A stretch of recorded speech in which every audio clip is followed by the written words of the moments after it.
we will now begin the 2022 AMCHAM Sustainability Seminar. Without further ado, we will hear opening remarks from Chairman and CEO of the American Chamber of Commerce in Korea, Mr. James Kim. Good morning. 안녕하세요. Welcome to AMCHAM's Sustainability Seminar 2022. I am so excited to see so many prominent U.S. and Korean business leaders and also government leaders as well in today's seminar. Before I begin, I just want to take a moment to thank some of the real special guests who are with us today. Although he is not here physically, he's going to join us virtually. His Excellency Ban Ki-moon, who is the 8th UN Secretary General and the President and Chairman of Global Green Growth Institute. You should know that Mr. Ban Ki-moon has been very, very helpful to AMCHAM throughout so many years. So we look at him as a real good friend of AMCHAM. Also, we have with us Her Excellency National Assemblywoman Jungmin. She's going to share with us her vision and passion for driving the ESG agenda to the next level. We've had a long-standing relationship, and I don't say this lightly at all, but I do consider National Assemblywoman Jungmin as one of the brightest, smartest, and the most technically savvy members of National Assembly in South Korea. So what an honor it is for her to join us today. We also have the Deputy Minister Kim Beob-jeong. He leads climate change and carbon neutral policy for the Ministry of Environment. And again, with so many things changing, he's going to share with us his insights. Again, thank you very much. And lastly, my good friend Greg Briscoe, the Minister Counselor from the U.S. Embassy, Seoul. As you all know, AMCHAM Korea stands very aligned with the U.S. government and the leadership of U.S. Embassy. Greg Briscoe is one of those true leaders at the U.S. Embassy that we've had very close working relationship with. So again, Greg, thank you so much for joining us. I think that this year's sustainability seminar is very timely, and I really believe that doing business in responsible and socially conscious ways is now more critical than ever before. And it also includes people like myself. I need to also exercise leadership. In the recent summit between President Yoon and President Biden, the two leaders emphasized the importance of creating a global supply chain that are sustainable and that addresses climate change as part of the global commitment to ensure energy security.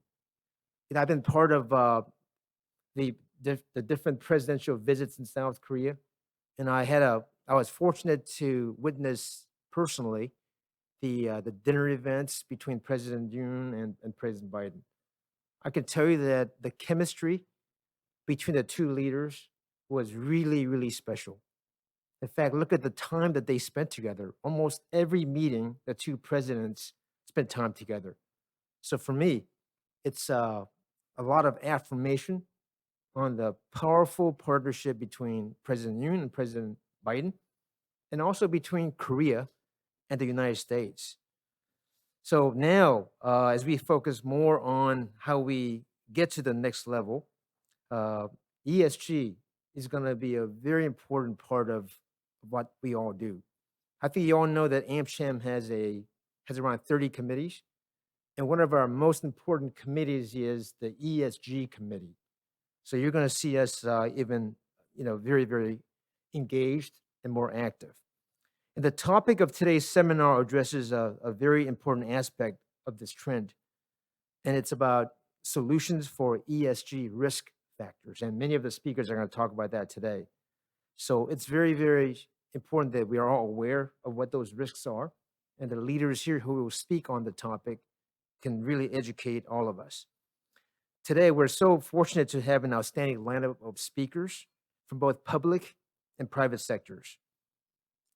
Specifically, we're going to hear about stakeholder relationship management, legal issues, global standards, and R&D strategies across different sectors. So before we get this program officially started, I want to thank some of our partners who have made this event possible today. Gyeonggi Free Economic Zone, they're really leading this whole wave. UL, Kyobo Life Insurance, Apple, GE, and HP. I also want to particularly recognize Mr. Carlos Correia. He joined us from his headquarters in Chicago, Illinois. So I know he had other agenda items here, but I know that you are here because you also want to teach us about what UL is doing. And I'm very glad that my good friend, Yoon-jeong, who became the CEO of UL, he's changing the game for UL right now. And I hope that with his leadership, he can really teach all of us how to properly measure and understand the pragmatic aspect of ESG. So again, thank you so much for being here today. I plan on being here, for the entire duration. So I look forward to meeting all of you and use it as a great opportunity to network amongst yourself and to learn. Thank you very much. Thank you very much, Chairman Kim. Now we will hear welcoming remarks from His Excellency Ban Ki-moon, the 8th UN Secretary General and President and Chair of Global Green Growth Institute. Excellencies, members of the American Chamber of Commerce in Korea, distinguished guests, ladies and gentlemen. I'd like to first thank Mr. James Kim, Chairman and CEO of the American Chamber of Commerce in Korea, for the kind invitation to join the AMCHAM Sustainability Seminar 2022, as well as those who worked hard to prepare this important event, and all AMCHAM members joining in person or virtually. Although I cannot join you in person due to the other prior commitments, it is my great pleasure to address all of you by video. This event is an important event because the climate crisis is real and here now. We as a global community idled away the past decades of warnings by pointing fingers at others to do more or denying the seriousness of what was coming. Today, we can read and hear about climate refugees, people who flee unbearable environmental conditions, just as if they are fleeing armed conflicts or violent uprisings. Today, record heat waves and droughts are so common. It would be surprising if the next summer season did not break records. Today, our children are taught to check the air quality on their smartphones every morning, as if checking the weather forecast. The world witnessed 2 years of temporary moderate reductions in greenhouse gas emissions thanks to the COVID pandemic, which, by the way, point to our activities that destroy natural buffer zones between us and wildlife habitats. But most of the world is now out of lockdowns, travel bans, and strict distancing measures, and we are now emitting more than we did prior to the pandemic. We need and want economic growth, of course, but the business as usual growth, meaning growth based on fossil fuels and 20th century method, is not only unsustainable and archaic, it is dangerous and borders on becoming immoral. This is why the Global Green Growth Institute, GGGI, shortly after the World Health Organization declared a pandemic in early 2020, developed the concept notes to green the economic recovery plans and help its member states create green jobs, accelerate the transition to the green growth model of development, and build back better and greener than before.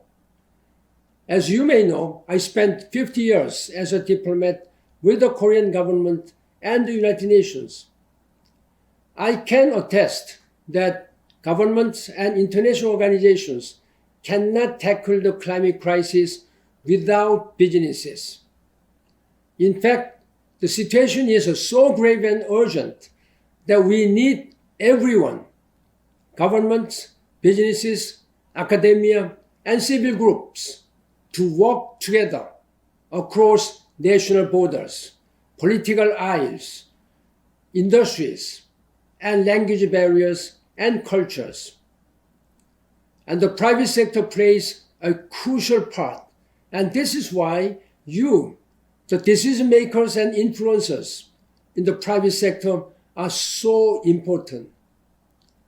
We always say that people are the most important assets in any organization.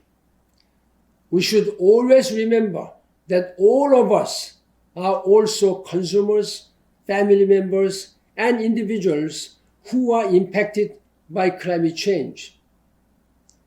The emergence of ESG, environmental, social, and governance, as a key area of focus, and the commitments of companies to net zero are very, very encouraging. I hope the discussions that place today and in the future will always consider ways to create a sustainable business environment while achieving corporate development. As ESG initiatives are reflected in investment and management strategies, today's sustainability seminar is very timely. I believe today's discussions will help domestic foreign invested companies make Korea a stronger country, and we can help the region and the globe move toward a more sustainable and prosperous future. Thank you again. I extend my warmest wishes to all of you for a very green and successful seminar. Now we are honored to have with us Her Excellency Jungmin, member of the 21st National Assembly.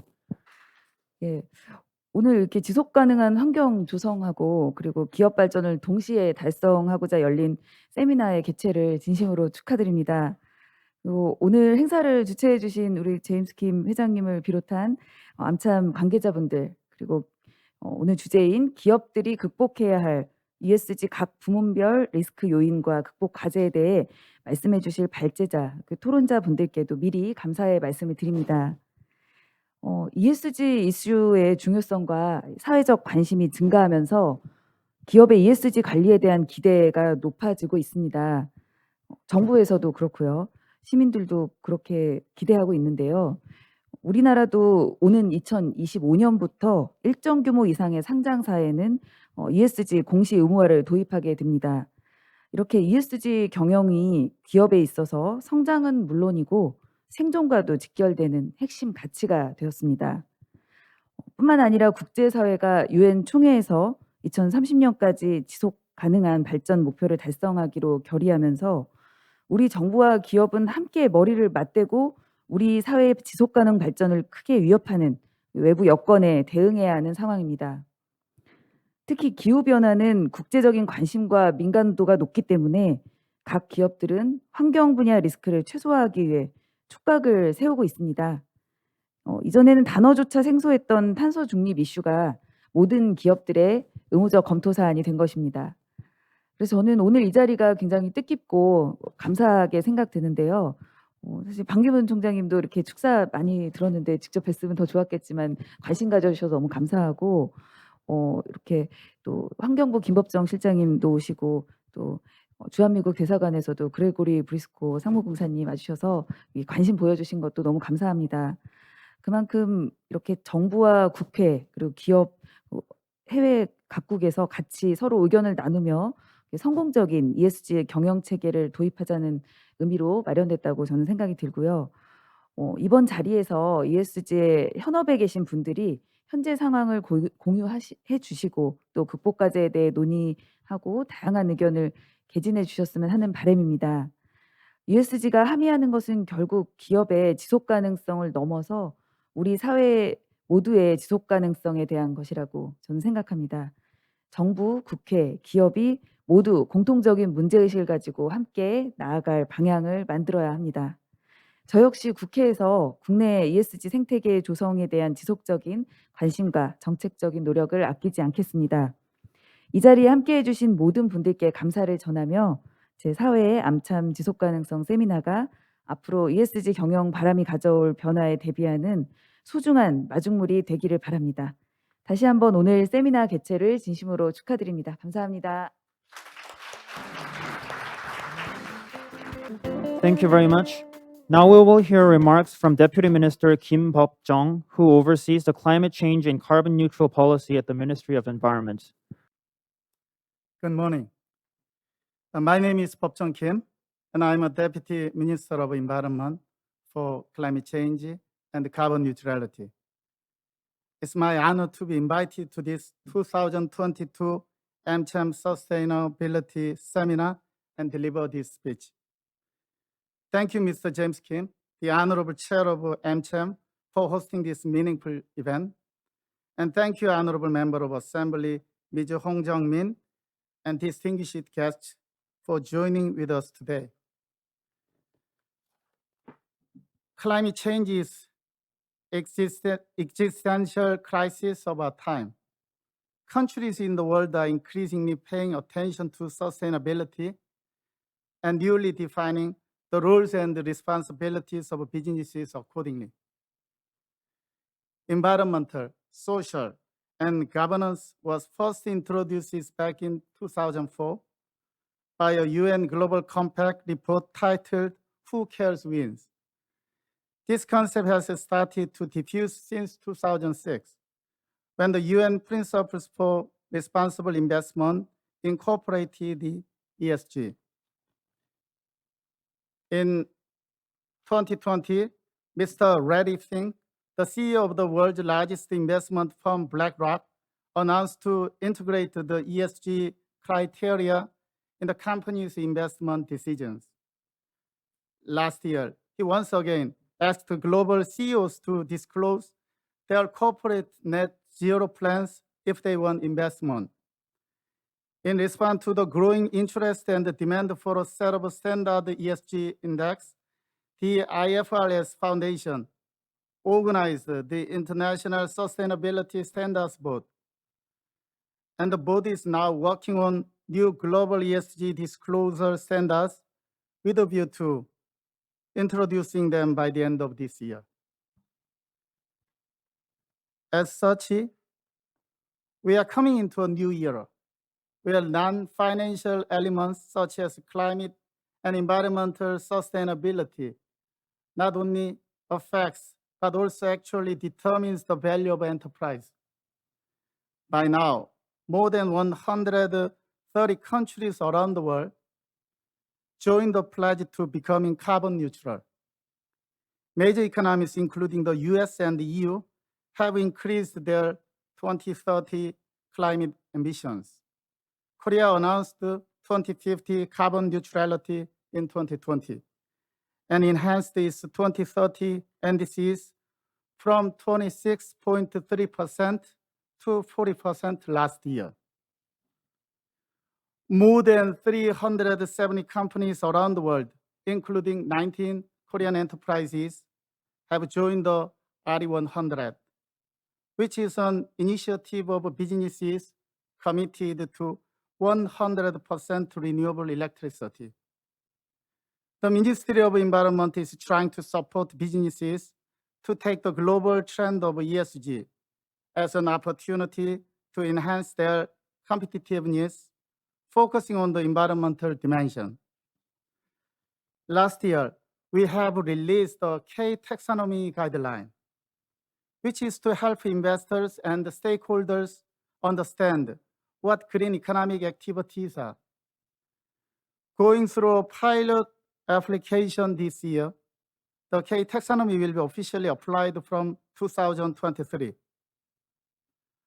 Our ministry is planning to give 5.54 trillion won worth loans to encourage companies' effort to go carbon neutral by supporting their investment in reducing greenhouse emissions and air pollution and promoting green businesses. We also extend the ESG capacity building assistance to small and medium-sized enterprises. Our ESG consulting service aims to provide SMEs with the most needed advice and technical support in a comprehensive yet tailored manner to get ready for ESG-related requirements. The Ministry of Environment will continue to help those businesses committed to environmental sustainable management.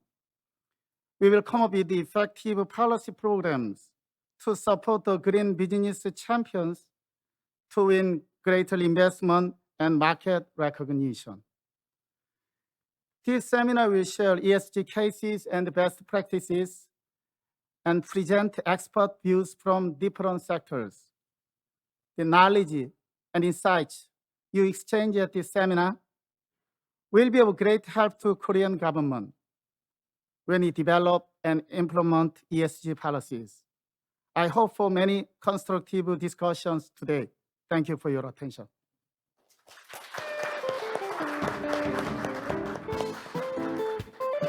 Thank you very much, Deputy Minister. Now we will welcome Mr. Gregory Briscoe, Minister Counselor for Commercial Affairs at the U.S. Embassy Seoul, to the stage. Good morning, 안녕하세요. And thank you for that introduction. My name is Greg Briscoe, and I am the Minister Counselor for Commercial Affairs at the U.S. Embassy here in Seoul.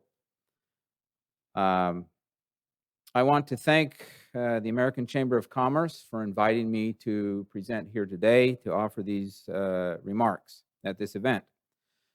James Kim, National Assembly Member Hong, Deputy Minister Kim, members of the American Chamber of Commerce, and distinguished guests, on behalf of the U.S. Embassy and the U.S. Department of Commerce, I want to thank each of you for your participation here today. I applaud the AMCHAM for organizing this timely seminar. Sustainable development and energy security are two of the most important issues that we face as global citizens today. The world is connected, and it is critical to work together to set resilient supply chains, develop clean energy, and build quality infrastructure to fight against global warming. It has been only 3 weeks since President Biden visited Korea and met with President Yoon. During the meetings, the two presidents reaffirmed our commercial alliance while emphasizing their commitment to increasing cooperation in the sustainable development and energy sectors. Both leaders highlighted the importance of collaboration between American and Korean businesses in realizing these commitments. Like the United States, Korea set a goal of achieving net zero greenhouse gas emissions by 2050. The action plans include decarbonizing the country's energy, agricultural, and transportation sectors. American and Korean companies are leaders in these sectors. As the world seeks ways to improve our environment by utilizing sustainable development, we need to continue to work closely with our Korean counterparts to achieve carbon neutrality. U.S. companies have a wide variety of technologies to reduce carbon footprints and are ready to share their expertise with Korean partners. Commercial and economic cooperation has emerged as a key priority for both the Biden and Yoon administrations. I applaud the leadership role the American Chamber of Commerce is playing in helping U.S. and Korean companies carve out impactful positions in this effort. This seminar is firm evidence of the commitment of the AMCHAM in this endeavor. In closing, thank you again for your hard work in strengthening U.S.-Korea relations, and I wish you all the best in your sustainability initiatives. Thank you. 감사합니다. Ladies and gentlemen, we will now listen to a special presentation from Commissioner Shin Nang-hyun from Gyeonggi Free Economic Zone Authority. He will be presenting on the topic of Introduction to Sustainable Districts of GG-FES. 예, 안녕하십니까. 반갑습니다. 방금 소개받은 경기 경제자유구역청장 신낭현입니다. 오늘 이렇게 한미 경제 경제에 중요한 역할을 하는 암참 회원 및 관계자분들을 만나 뵙게 돼서 반갑다는 말씀을 먼저 드립니다. 그리고 이러한 뜻깊은 행사를 이렇게 준비해 주신 제임스 김 회장님과 관계자분들께 다시 한번 감사의 말씀을 드립니다. 경기도는 아시는 것처럼 인구 1,390만의 대한민국의 최대 자치단체고요. 그다음에 도로라든지 철도, 항만 등 풍부한 편리한 교통망, 그다음에 풍부한 생산 및 연구 인력 등 인적 자원이 있고요. 그다음에 수도권 인구가 총 한 2,500만 되는데요. 이게 대한민국의 한 50% 정도 차지하고 있죠. 그래서 그러한 배후 수요가 풍부한 지역입니다. 그래서 이런 것들을 바탕으로 해서 경기도에서는 한 5만여 개의 사업체가 있고요. 외국인 투자 기업이 한 3천여 개가 지금 글로벌 기업들이 자리하고 있습니다. 경기경제자유구역청은 아마 좀 생소하신 분도 계실 텐데요. 이게 당초에 이제 충남 지역하고 상생 협력 차원에서 황해경제자유구역청으로 출발을 했다가 재작년에 저희가 경기경제자유구역청으로 이렇게 명칭을 변경했고요. 경기도만의 기관으로 이렇게 다시 한번 재탄생하게 되었습니다. 현재 경기경제자유구역청 사무소는 이제 평택에 있고요. 잘 아시는 것처럼 평택에는 우리나라 최대 자동차 수출입 항만인 평택항이 위치하고 있고, 또 얼마 전에 바이든 대통령도 다녀가셨죠. 삼성 최대 반도체 공장이 또 인근에 자리하고 있습니다. 그래서 경제자유구역은 이제 크게 저희가 평택하고 시흥의 3개 지역이 있고요. 그런 것들이 아까 말씀드린 여러 가지 경기도의 풍부한 인적, 물적 자원을 바탕으로 해서, 그다음에 저희들의 어떤 행정 지원 이런 것들이 바탕이 돼서 자리하고 있다는 말씀을 드립니다. 경제자유구역에 저희가 투자 유치뿐만이 아니라 입주 기업의 어떤 성공을 위해서 저희들 최대한의 행정 지원을 노력하겠다는 약속을 드리면서요. 그동안에 코로나로 여러 가지 기업 활동이 많이 어려우셨을 텐데 위기 극복의 어떤 최일선에서 누구보다 앞장서 오신 여러분께 감사와 존경의 마음을 담아드립니다. 암참과 함께 저희 경제자유구역청이 지속적인 좋은 관계가 이루어지길 바라면서 경기 경제자유구역의 자세한 소개는 이어지는 저와 같이 근무하는 한상봉 전문위원이 상세한 소개가 있도록 하겠습니다. 오늘 하여튼 유익한 시간 되시고요. 경기도 경제자유구역에 대한 지속적인 관심과 협조 당부드리겠습니다. 고맙습니다.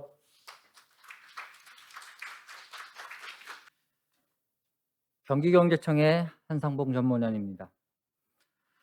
자동차를 운전하면서 전화를 하면 사고 위험이 많이 커지지만 차내 동승자와 대화를 하면 사고 위험이 많이 사라진다고 합니다.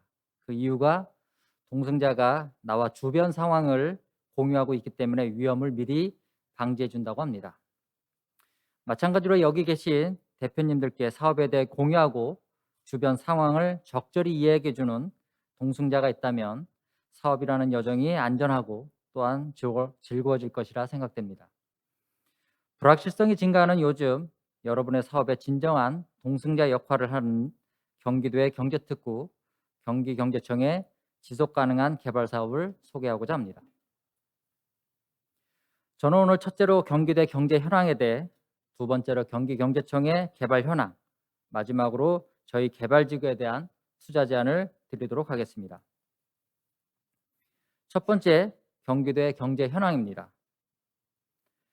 경기도는 대한민국의 경제에서 중심 역할을 하고 있으며 서울을 도넛 모양으로 감싸고 있습니다. 대한민국과 경기도는 동북아시아 경제에서 핵심 역할을 담당하고 있습니다.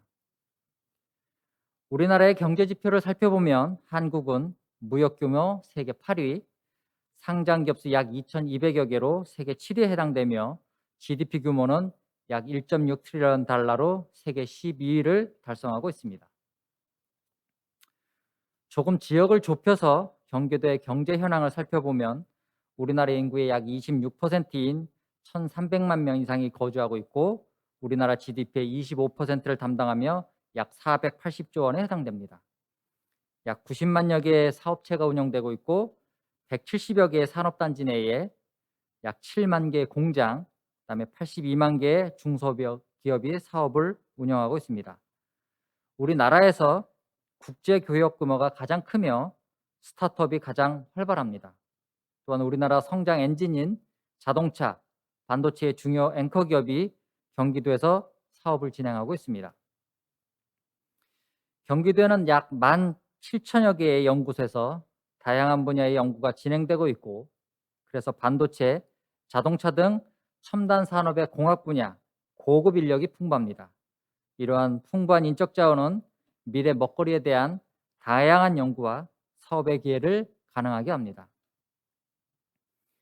우리나라는 세계 1위의 메모리 반도체, 세계 5위의 자동차 생산국입니다.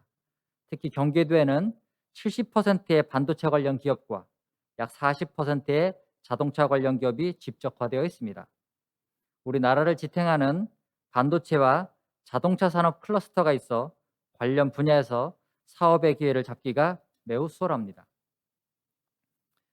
우리나라의 반도체 매출 약 93%, 반도체 수출의 약 68%를 담당하고 있는 경기도에는 K반도체 벨트에서 핵심적인 역할을 하고 있는 평택 고덕 삼성반도체, 용인 하이닉스와 부품 소재 단지가 개발, 운영되고 있습니다.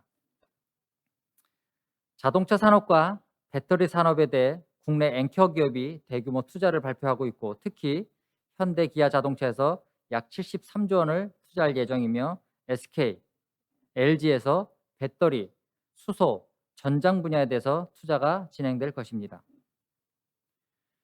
경기도 내 주요 산업 클러스터 내에서 반도체, 자동차, 디스플레이 분야의 외국인 투자 기업이 핵심적인 역할을 하고 있으며 약 3천여 개의 기업이 사업을 진행하고 있습니다. 경기도는 다양한 분야의 연구개발 부지에서 연구와 실증이 진행되고 있고 동탄 첨단부지, 판교, 광교의 연구단지, 특히 시흥의 서울대 캠퍼스 등에서 자율주행, 드론, 로봇, 인공지능 등 연구활동이 진행되고 있습니다. 두 번째, 저희 경기경제청의 개발지구에 대한 설명을 드리도록 하겠습니다. 저희는 평택 포승 빅스지구, 시흥 105지구, 현덕지구, 3개 지구 총 159만 평을 개발하고 있습니다. 친환경 미래 모빌리티 클러스터로 평택 빅스지구, 육해공, 무인 이동체와 복합연구의료단지는 서울대 시흥 캠퍼스에서 마지막으로 수소경제 도시와 글로벌 정주 환경은 현덕지구에 개발되고 있습니다. 약 62만 평을 개발하고 있는 평택 빅스지구는 친환경 스마트 모빌리티 클러스터로 조성되고 있으며 2020년 12월 부지가 준공되어 즉시 입주가 가능합니다. 평택 빅스지구는 친환경 자동차, 전기전자 등 반도체, 화학, 기계, 배터리 분야에 대해서 투자 마케팅을 진행하고 있고 기업들이 속속 입주를 진행하고 있습니다. 평택 포승 빅스지구는 인천공항, 서울과 약 1시간 거리에 위치하고 있고 22년 말 개통되는 서해안 복선전철의 안중역, 23년 개통되는 제2서해안 고속도로와 포승 IC는 최고의 교통 인프라가 될 것입니다. 특히 평택 포승 빅스지구는 산업부로부터 친환경 자동차 전장 부품 생산 클러스터로 지정받아 전기차와 자율주행의 기술기업, 반도체 부품 소재 기업의 생산 부지로 또한 배터리, 수소 관련 화학기업의 입주에 초점을 두고 유치 활동을 하고 있습니다. 친환경 자동차, 전기전자, 전장, 배터리 관련 기업은 평택 빅스지구에서 사업 기회와 생산 부지 확보를 하시길 제안드립니다. 현재 평택 빅스지구에는 전기자동차 모듈 생산 시설을 위해 현대 모비스가 투자하고 완공되어 가동 중에 있으며 관련 기업들도 입주가 진행되고 있습니다. 특히 물류부지는 이케아 코리아, ESL 캔달스퀘어 등 글로벌 기업이 입주 계약을 체결하여 분양이 완료되었습니다. 지금까지 평택 빅스지구에 대한 장점을 몇 가지로 요약을 해보면 반도체, 디스플레이, 자동차 산업 클러스터가 주변에 형성되어 새로운 사업계를 잡기가 유리합니다.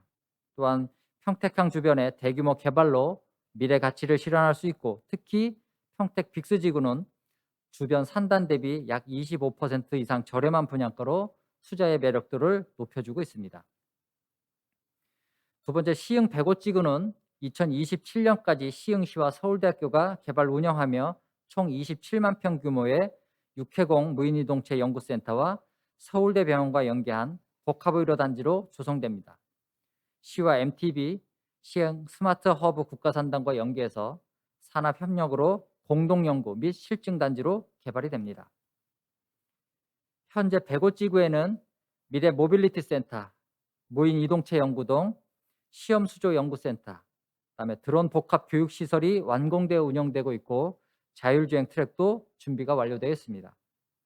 현대자동차, 대우해양조선, 스마트 레이더 시스템, 서울대학교, 연세대학교 등 55개의 기업, 8개의 공공기관, 그리고 7개의 대학이 협력해서 미래형 자동차, 전자정보 디바이스, 로봇, 항공우주 등 다양한 분야에 대한 연구가 진행되고 있습니다.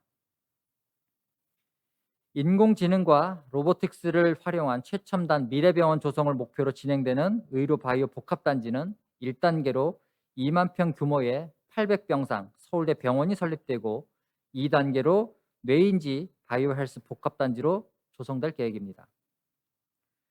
현덕지구는 약 70만 평을 개발하고 있으며 수서경제도시와 글로벌 정주환경 조성을 목표로 진행되고 있고, 특히 상업, 물류유통, 관광, 업무시설 및 글로벌 정주도시로 개발될 예정입니다. 경기경제자유구역 이외에 경기도는 외국인 투자 지역도 운영하고 있으며 총 8개 지구에 100여 개사, 약 10,000여 명이 근무를 진행하고 있습니다. 마지막으로 저희 개발지구에 대한 투자 제한과 인센티브에 대해 설명드리겠습니다. 저희 개발지구에 대한 투자 제한으로 미래 모빌리티와 관련된 반도체, 부품 소재, 인공지능, 자율주행 등 첨단 기술에 대한 연구와 실증 사업은 시흥 105지구 서울대 캠퍼스에서, 친환경 자동차 분야의 대규모 생산을 위한 전장, 자동차 부품, 배터리는 평택 빅스지구의 투자를 제안합니다. 투자에 대한 방법으로 첫째로 미래 먹거리 연구와 실증 사업에 대한 투자 및 공동 연구는 서울대 105지구에서 진행이 가능하며, 관련 사업에 대한 국내 기업과의 협력, 신규 투자 및 기존 기업의 인수 등으로 사업의 다양한 포트폴리오 구성을 제안드립니다. 경제자유구역은 다양한 인센티브 제도가 있으며 관세, 취득세, 재산세 등 감면 혜택을 받으실 수 있으며, 고용보조금 및 교육훈련 보조금 등 현금 지원 제도도 활용이 가능합니다. 저희 경기경제청은 투자 프로젝트에 대해서 담당 PM을 지정하여 투자에 대한 모든 행정 서비스를 지원하고 있으며, 필요한 경우 중앙정부 및 관련 기관에 대한 협력 시스템이 구축되어 원스톱 서비스를 지원받으실 수 있습니다. 경기경제청은 우리나라 성장 엔진의 앵커 기업과의 사업 기회를 잡기가 수월합니다. 우수한 인적 자원 활용이 용이하고 물류비에 대한 절감 효과, 그리고 특히 중요한 분양가 대비 높은 지가 상승을 기대할 수 있습니다. 경기경제자유구역은 글로벌 스마트 모빌리티 분야 최고의 협력 거점입니다. 새로운 사업을 경기경제자유구역에서 시작하시기 바랍니다. 지금까지 경기경제청의 한상봉 박사였습니다. 경청해 주셔서 감사합니다. I would like to turn it over to Mr. Carlos Correia, VP and GM of Asset Sustainability at UL. He'll be presenting on the topic of ESG and sustainability solutions for the business. Very good morning. Thank you for being here with us, and thank you for this wonderful invitation. I'm thrilled on a personal basis because this was my first international trip during the past 3 years. Well, I'll start to say that if you will forget everything I said, you will remember that I'm the only person in this room with Correia in its name. The opportunity today is to share with you some pragmatic experiences on how companies throughout the world are contributing to the decarbonization and, in fact, to improve the performance of ESG. I'll try to be as pragmatic and as candid as I can.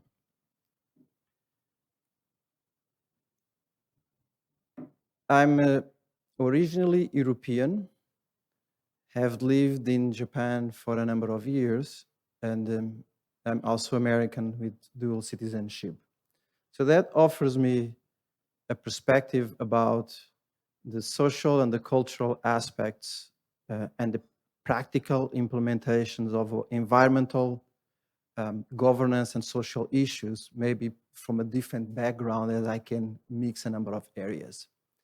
I have been in the sustainability related business and digital transformation business for the past 15 years. And I have the honor to work for UL, a major American engineering company, for over 20 years.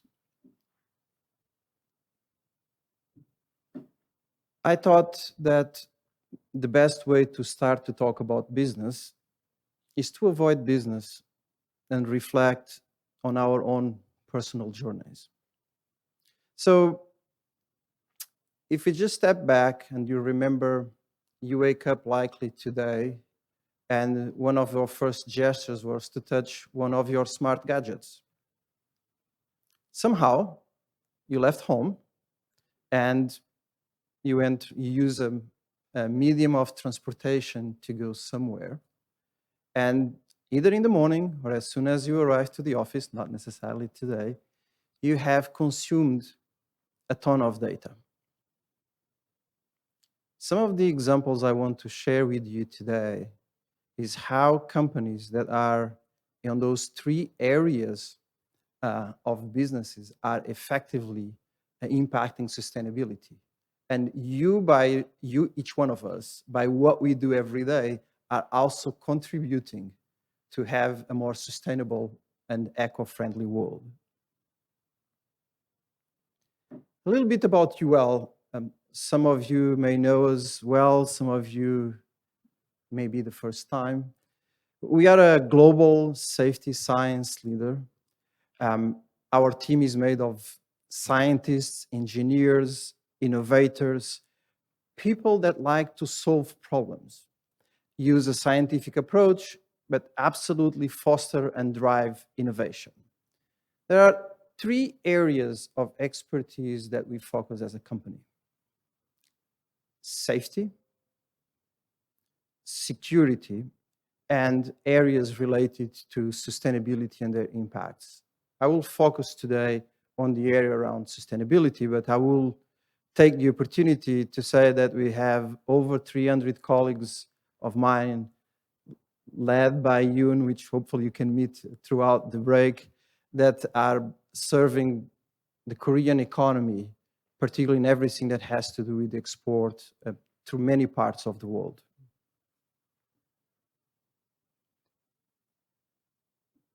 A couple of facts to put into perspective the experience that UL has and the level of impact that we are helping other companies to make in society. Specifically on ESG reporting and data collection, we serve over 15,000 companies and collect data from over 100,000 suppliers. The products, software products that we have more than 2 million users, which makes us very familiar from everything that is happening in every sector of the economy. I will want to also focus in a couple of different areas. Early today, someone mentioned how important air quality, particularly indoor air quality, is, particularly at the time that we have all faced COVID, and those topics become even further important. We as a company focus very high in improving indoor environments and validating the quality of the environments. As an example, we have scientific methods that are able to evaluate if the filtration, air conditioning, does the same type of results as an N95 mask does. and we in fact verified that. We are doing similar type of analysis in 650,000 buildings. And so that's an example how it touches our day-to-day lives. But we also talk about decarbonization and net zero. We have a really, really in-depth expertise in renewable energy. I will touch it from two sides. 90% of the wind energy developments in the US, before they went live and being constructed, we have done the technical evaluation. But even more curious as we look forward to what the future will bring all of us, and particularly in Korea, as renewable sources will start to be part of our day-to-day life. Today, we do the forecasting in US for 70% of the renewable energy that enters the grid. Usually, for the ones of you that understand a little bit better about energy, we as consumers and companies have a variable consumption of energy. However, the production of energy typically is steady. With the entrance of renewable energy in the grids, we now have two variables. Both the demand and the supply is variable, which will generate a ton of innovation of how we handle those areas. And last but not least, coming back to the scientific part of who we are. We have developed over 1,000 specifications and guidelines about sustainability. So all of us as consumers, all of us as business men and business women are able to avoid greenwashing and effectively comply with the right set of requirements, particularly around products. I'll leave a little bit now the part from UL, and I will focus specifically how we see examples of companies improving their ESG performance.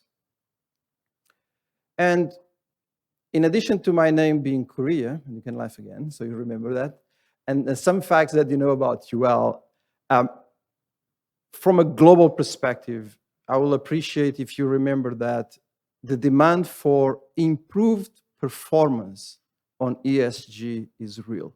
And I make a clear distinction between setting up goals and improving performance. Of course, you need to have a goal to improve performance, but having a goal without improving the performance is worse, almost worse than having a goal. And there are different market drivers. And as I will illustrate, ESG can either represent a negative impact in society and in business, or on the other side, can be an absolutely tangible positive momentum to transform and increase business. If the market drivers were not enough, the regulatory drivers are real. The European taxonomy is going to come live pretty soon. It's going to be very well clarified. Same will happen with Korea.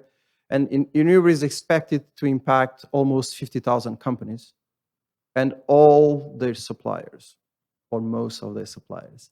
In US, we'll see how it goes with the suppliers that are expected to have 12,000 companies impacted. And as was mentioned earlier today, Korea has implemented their own requirements, but the same is happening around the world. In fact, research that we have done indicates that there are over 140 countries implementing their own set of regulatory requirements or reporting requirements. So this is a train that has left the station a while ago and will have a major impact in all of us.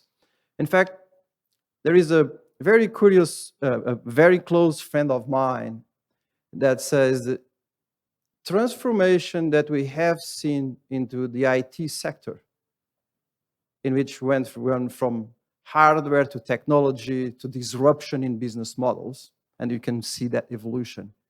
We are in the beginning of that journey in sustainability. We are still in the area of the CIO, the technologies, the hardware, but it is expected the entire society to transform to what we see today in being a far more startup and data-driven type of company, type of world.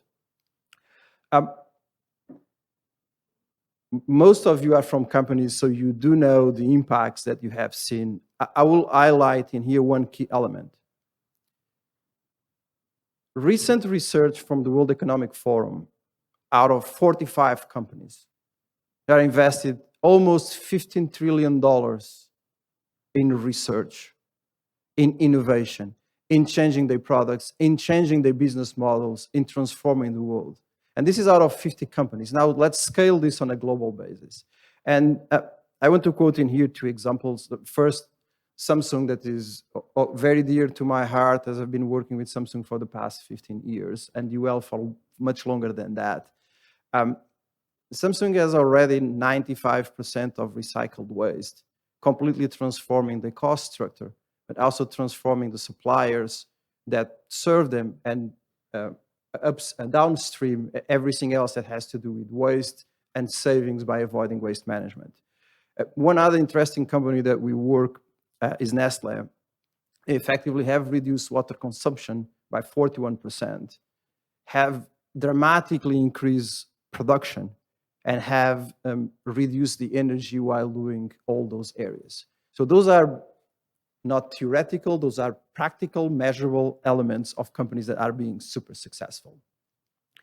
And I mentioned earlier today that I wanted to do this presentation and sharing with you some data, bringing to your life. And I want to use, in this case, Apple as an example of maybe you wake up in the morning, you pick your Apple Watch or any other device and you use it and consume it. Apple has been one of the leaders in transforming many aspects of sustainability around the world. And they are in this absolutely amazing journey of eliminating waste from the landfill, both in their operating facilities and at corporate level. And their stance is that in one side, there is scarcity of materials. In the other side is the social aspect, that usually the areas where waste go to the landfill are where people with less favorable conditions are impacted. So combining both the practical business side and the social impact, they have made a priority of reducing waste out of the operations. Now, UL has started to work with Apple in 2015 and start with a small project in Ireland on how to make one of their facilities zero waste to landfill. That has scaled throughout the number of years that we have been working together. And all the products that Apple has today are done by suppliers that have zero waste to landfill practices in place. In fact, almost 500,000 metric tons of waste has been avoided in over 100 facilities on a global basis. And that journey of this specific company has continued. In fact, Apple has committed to be net zero by 2030, so in a few years. And it is interesting, the approach, because it's both the suppliers, but the net zero is also the use of the products. So multiple sides. And there are over 200 suppliers of Apple that have committed to use renewable energy every time they work on an Apple-based product. So really transformation in what they do, how they impact us as consumers, but also how they impact supply chain. A second example that I want to highlight is Amazon, more specifically Amazon Web Services. So we pick the device, the next thing we do is consume data. We go to the office, we consume a ton of data. Likely that even when we see TV, we are consuming data that is stored in very large data centers. Amazon has committed to be net zero in 2040. In fact, Amazon originally had set up a goal of only consuming renewable energy in 2030. That goal was now reduced for 2025. So a tremendous acceleration in the transition to renewable energy. Now, the ability to use renewable energy for Amazon has 2 interesting parts. The first part is that they can effectively decrease, let me rephrase, they can dramatically decrease the cost of energy, and therefore at a competitive advantage when they bid for the business. But the most fascinating part of the Amazon business case is they position their product today, AWS, for clients as I can give you a great solution irrespective of price negotiations, and I can reduce to their clients the carbon footprint by 88% versus a data center that is hosted in-house.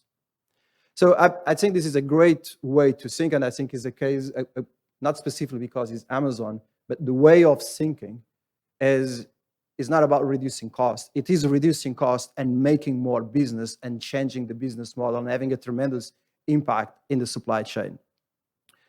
We are truly honored to work with Amazon in the process of acquiring renewable energy. Amazon buys projects that are going to go live in 3 to 5 years. They're not buying energy that they consume today. They are buying energy they're going to consume in the future.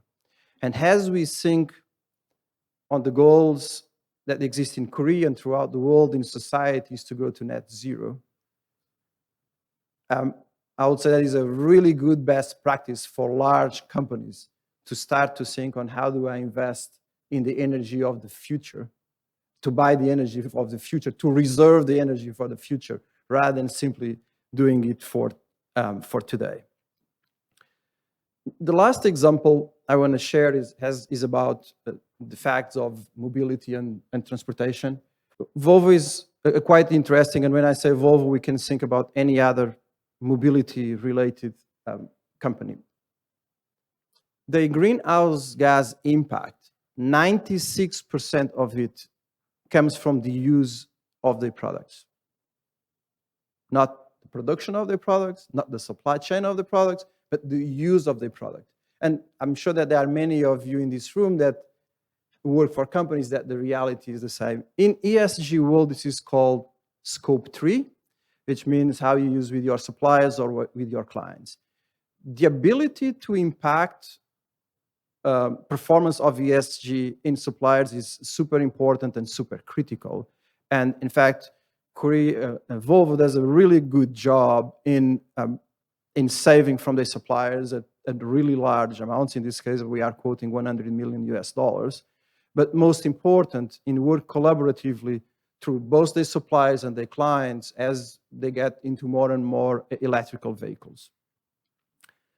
I want to close by mentioning that often companies think about ESG, about how they improve their own performance.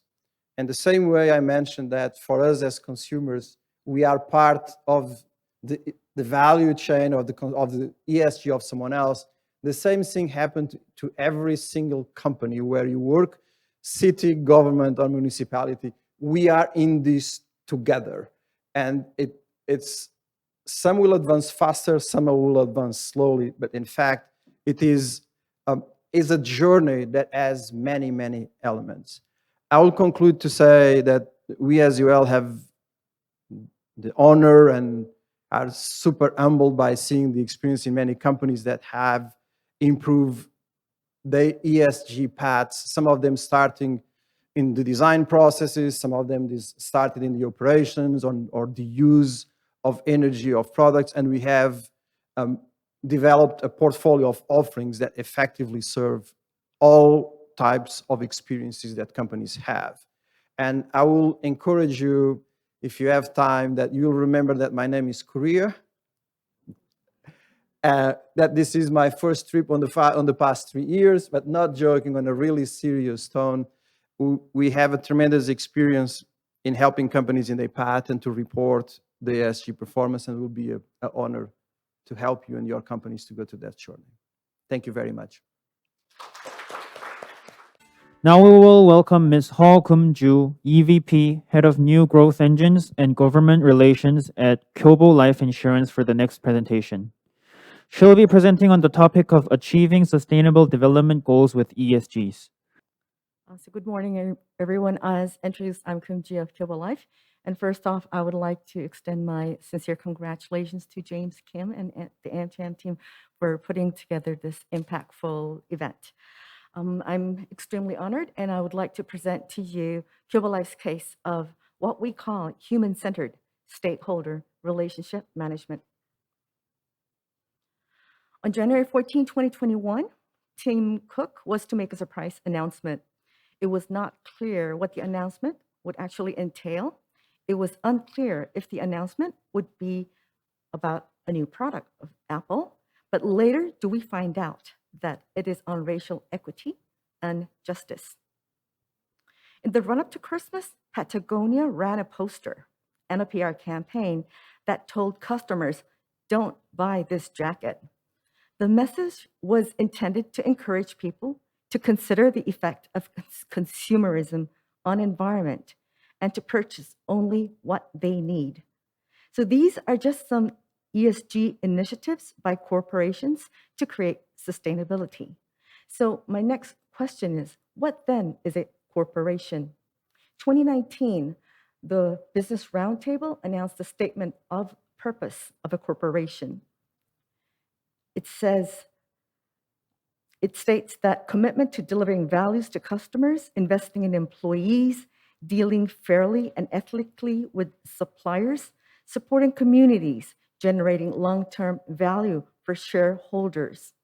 The Business Roundtable emphasized that each stakeholder is essential and that they commit to delivering value to all of them. So following this announcement, at the World Economic Forum, there was an announcement saying that the universal purpose of a company in the fourth industrial revolution is to engage all stakeholders in its shared and sustained value creation. And every year, as you already know, BlackRock's Larry Fink sends out his message to the CEO. This is one of the messages which integrates the message of sustainability and stakeholders. I quote, "Sustainability and deeper connections to stakeholders drives better returns." Now this is the stakeholders of Kyobo. As you can see from the slide, the stakeholders are customers, partners, employees, peers, communities, shareholders, governments, and regulators. We believe that stakeholders are interdependent on each other and that their commitment toward the company emerges as the most important factor for the company's sustainability. Now, as an introduction of Kyobo Life, since the founding of the company in 1958, has always focused on contributing to the society and sustainability. Based on the founding mottos of promoting national education and formation of national capital, Kyobo Life was founded in 1958 and has been recognized as one of the big three life insurance company in Korea. We are a financially sound company with total assets amounting to $109 billion as of December 2021. In 2025, we want to reach our vision of becoming the leading financial company delivering value in art and culture by 2025. And the core purpose of the company is to holistically enrich everyone's lives through financial, intellectual, and cultural growth. As an introduction of the group consists of life insurance, securities, investment management, IT services, real estates, and other businesses that support the function of financial services. And of course, we have the Korean signature Kyobo Book Center. And to show you some milestones of Kyobo Life to achieve sustainability, based on the company's founding principle to contribute to education and economy of the nation, we introduced the world's first educational insurance product, founded the Kyobo Book Center, and became the first life insurer to join the UN Global Compact. We support the UN SDG framework, and we have been ranked #1 for Sustainability Index for 12 consecutive years. And in pursuing sustainability management, we have integrated stakeholder impact into the business value chain to create sustainability.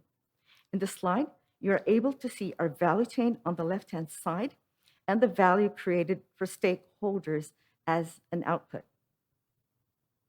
And we have always had the infrastructure for sustainability management, but with the ESG trend, we have upgraded and embedded the ESG elements into the already existing sustainability management.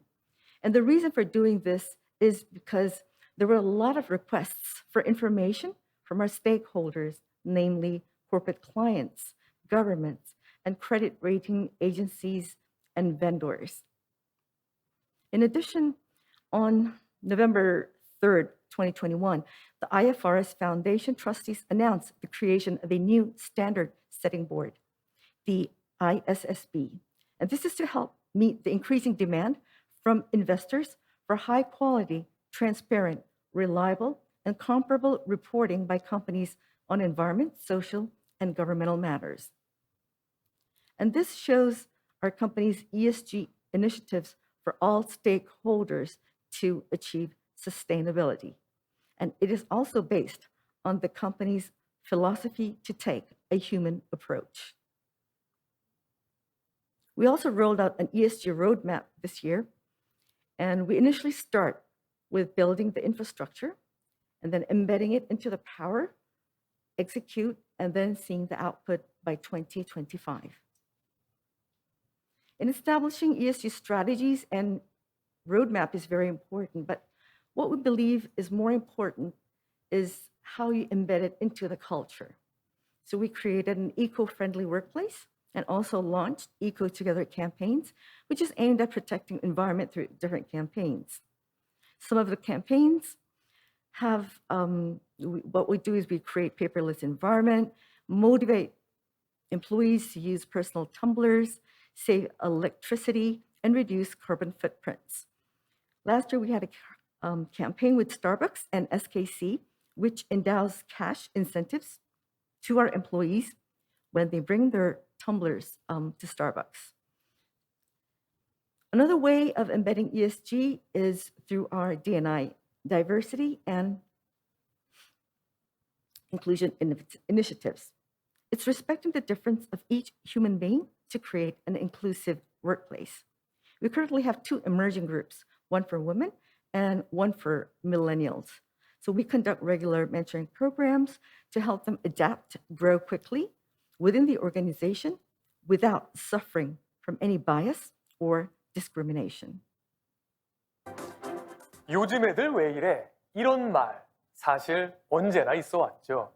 그런데 요즘처럼 이 말이 사회적으로 진지하게 다가온 적이 있었나 싶습니다. 기업들마다 요즘 90년대를 전후에 태어난 이 세대를 분석하느라 비상이 걸렸다고 하는데요. 대체 뭐가 그렇게 다른 걸까요? 이 같은 프로그램은 최근 통신과 에너지, 금융회사 등 업종을 가리지 않고 확산 중입니다. 목적은 MZ세대 배우기, 90년대를 전후에 태어난 세대의 전혀 다른 사고방식과 문화를 이해하기 위한 겁니다. So these are what we call a reverse mentoring program. So the executives are the mentees and the millennials and Gen Zs become mentors. So through the mentorship program, executives learn and understand the mindset, culture of the younger generation, who are not just our employees, but at the same time, the future customer of the company. With the government and our communities, we strive to be a responsible member of the society and have launched 3 nonprofit charity organizations, which are focused on education, culture, and social welfare. So we implement various forms of ESG-oriented activities, including volunteer work, scholarship, donation, direct investments. And we especially look for areas where support should be sustainable. And one example is we provide financial subsidies for orphans who leave orphanage after the age of 18.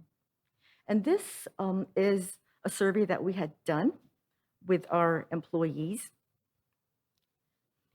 And it was conducted by CEO Score, and 500 employees have responded to the survey. The employees responded that they believed that governance and social responsibility were the strong points of the company. And we believe that this stems from the deeply rooted corporate culture. So how was this corporate culture created? I'm going to explain a little bit about this through the CEO of Kyobo Life's speech at the United Nations when he presented the human-centered stakeholder relationship management. It was explained that when company considers the value of all stakeholders, they can deliver superior financial performance. And only through this approach can a company create a virtuous circle. But now I wish to take you to a journey on a human story of Kyobo Life. We inherited a culture of humanism fostered under the founder. The founder believed that when employees are respected as human beings, that they can unleash their potentials. So he made great endeavors to cultivate employees throughout his life. And he is described not just as a business person, but more of an education-focused leader. And today, the current chairman and CEO upholds this heritage because he's a former medical doctor for Seoul National University prior to joining Kyobo Life. So he was an infertility doctor with expertise in the test tube babies. So the company is influenced by this thought on the preciousness of human life. The philosophy is that all human beings are unique and special in their creation, and that each person must be respected. So this is the background for the human-centered stakeholder relationship management, which balances the needs of the company with all stakeholders to achieve sustainability. From this perspective, communication is most fundamental in our company, so the CEO and management tries hard to actively listen to the employees with an open mind, and the management is trained to respect and be considerate of the employee's perspective. So you can evidence pictures of CEO actively communicating with the employees. And we also think that empathy is very important, and you see some photos of CEO taking an emotional approach rather than having a rational conversation with the employees to allow employees to voluntarily engage. So what we do is we encourage management, also CEO, to become a very active participant. So sometimes he's dressed as a comedian. You see him playing the guitar, baking cookies, and even washing the feet of one of our financial planners. We also have a culture of customer centricity. You'll see the chart that in 2005, we were inducted to the Insurance Hall of Fame. And then what we did was we set up a monument in the lobby of the building. However, our quality of customer satisfaction went down. So what we did is we covered up the monument. And then in 2013, we once again received high recognition. So we proudly uncovered the monument again. And in terms of customer satisfaction rating, we have been ranked #1 for customer protection by regulators since 2015. And all of these efforts are reflected in financial performance. The company's revenue and assets grew with steady income. As of December 2021, the revenue is $13 billion. Our sound financial status is reflected in the global credit ratings A1 by Moody's for 7 consecutive years and A+ by Fitch for 9 consecutive years. Lastly, you can see some of Kyobo Life's recognition from major institutions for the human-centered stakeholder relationship management. Dr. Yu, former outside director for Kyobo Life, states that the CEO of Kyobo Life often referred to management as an art of balance. It's true because a CEO has to make a balanced decision. In this regard, his efforts to understand and satisfy the stakeholders' various needs serves as an exemplary case for many CEOs. At the United Nations, the CEO pointed out that stakeholders are interdependent on each other and that their commitment toward the company emerges as the most important factor for a company's sustainability.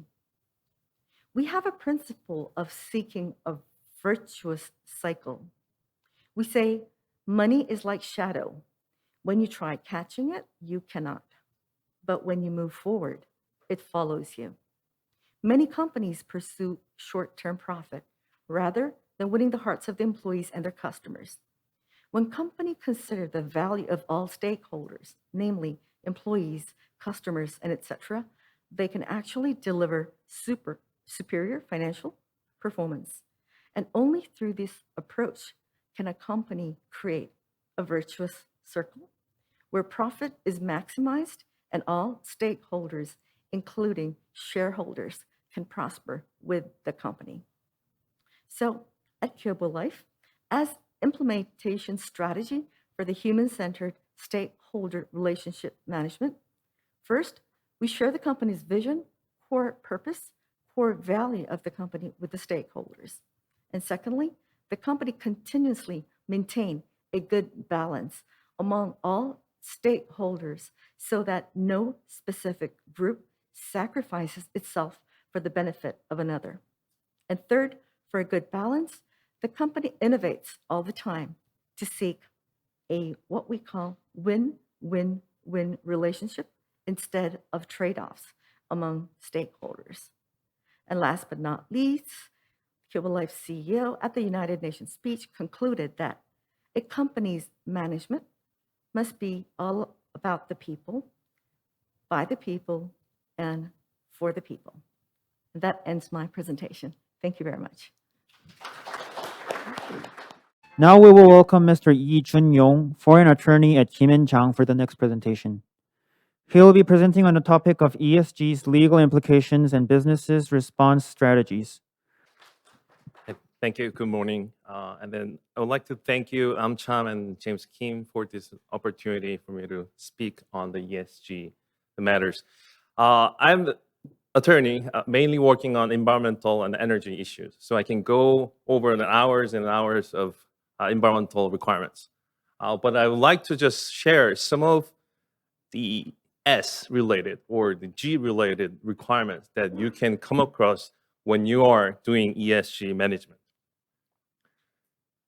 The first thing is a corporate governance reporting requirement.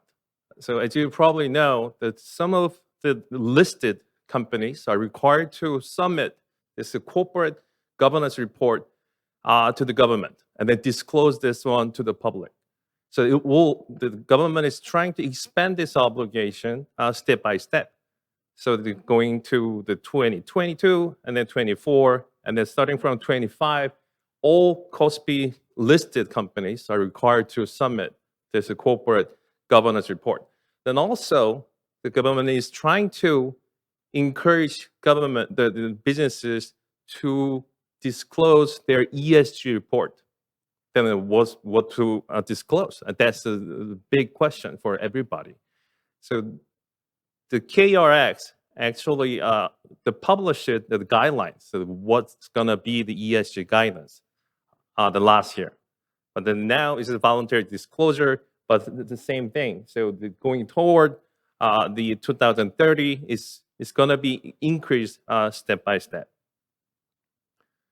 What about human rights? It's a very a difficult concept to require something related to human rights. It's a too broad concept, but now the government is trying to push for this human rights management. So they issued these guidelines on the human rights management. Then also they are in the process of enacting the Framework Act on the human rights the management. So that's important given the issuance of the EU's Corporate Sustainability Due Diligence Directive published back in February of this year. So that concerns about the supply chain. And then that requires a due diligence on the suppliers, certain suppliers, and then the duty of care of the companies will apply to all other suppliers down the chain. So the meaning that could involve some of the human rights of the workers. So for example, the Costco was not legally obligated, but did the due diligence on the human rights actions and then corrected some of the illegal or the forced labor happening in Indonesia, and then they changed the supplier that way. So it's gonna be related to the EU directive. So the government probably is going to, it's likely the push further on this, the Framework Act. Then now I'm gonna just introduce one very recent legislation that's related to safety and health. This is very different from any other act that you have seen around the world. So this is going to be very interesting. So the Korea has very high fatality rate. So this is almost the top in the OECD list. So this is from actually 2017 records. This is on one of the top numbers. Even though the government is trying to heighten all the regulation on the safety and the health regulations, but the incidents happens. But for some reason, these incidents happen more in Korea. So what they did was to enact this a Serious Accidents Punishment Act that actually imposes the potential criminal liability on the top management. So that they call it the responsible management personnel. I will discuss about that term on the later slides. But so far, the Occupational Safety and Health Act, this is just general safety and health, the act that governs all the work activities. That usually focuses on the plant basis. So the headquarters or the main offices, the top management, so for example, the CEO or the representative director, actually didn't have so much knowledge on the daily basis work activities. So now imposing this, the various obligations, the SAPA, on the top management, so the top management can help the building the safety and health management system so that they can ensure the safety of their workers. So who is responsible? There's a responsible management personnel is defined to include two categories. So the top management, who has authority to actually represent the business and then manage the business. And then the other category is a person in charge of safety and health matters, who has the same authority as the top management. So if that person has all the authority and responsibility, execute the budget, and then hire the people for the safety and health matters, then that person could be deemed as the responsible management personnel. Then what do they need to do? The first thing they need to do is to establish safety and health management system. It's a very broad term. And then also the fourth one is this is very, very broad. So they take managerial measures necessary for performance of obligations under safety and health laws. And then they do define the safety and the health laws. That's going to be different for each business because depending on their operations type, business operation style, these safety and health laws could be different for each business. So in practical terms, it's actually to build the appropriate system and processes and protocols to prevent these accidents, also secure necessary personnel and the budget, and then put them to work. But this does not mean that you need to go as a CEO or the representative director, go out to the field and then take care of every single work done by your workers. So it's basically you need to be building a system whereby you're being reported on the daily basis work activities of your workers. And then if there is any improvement need to be made, and then you just order them to do so. So that's the sort of the system the SAPA wants all the businesses to build. What about the other workers working at our facilities? The same. If the businesses have control or the operation or the management over these facilities or the workers, then they are also within the scope of this, the SAPA. So meaning that the businesses actually have obligation to secure the safety and health of these workers. Now, I have talked about so far these legal requirements about ESG, but particularly related to G and S. What about other pressures? It's non-legal pressures, but the businesses are getting lots of pressures from peers, the competitors, or other contractors too. So you probably heard this term RE100.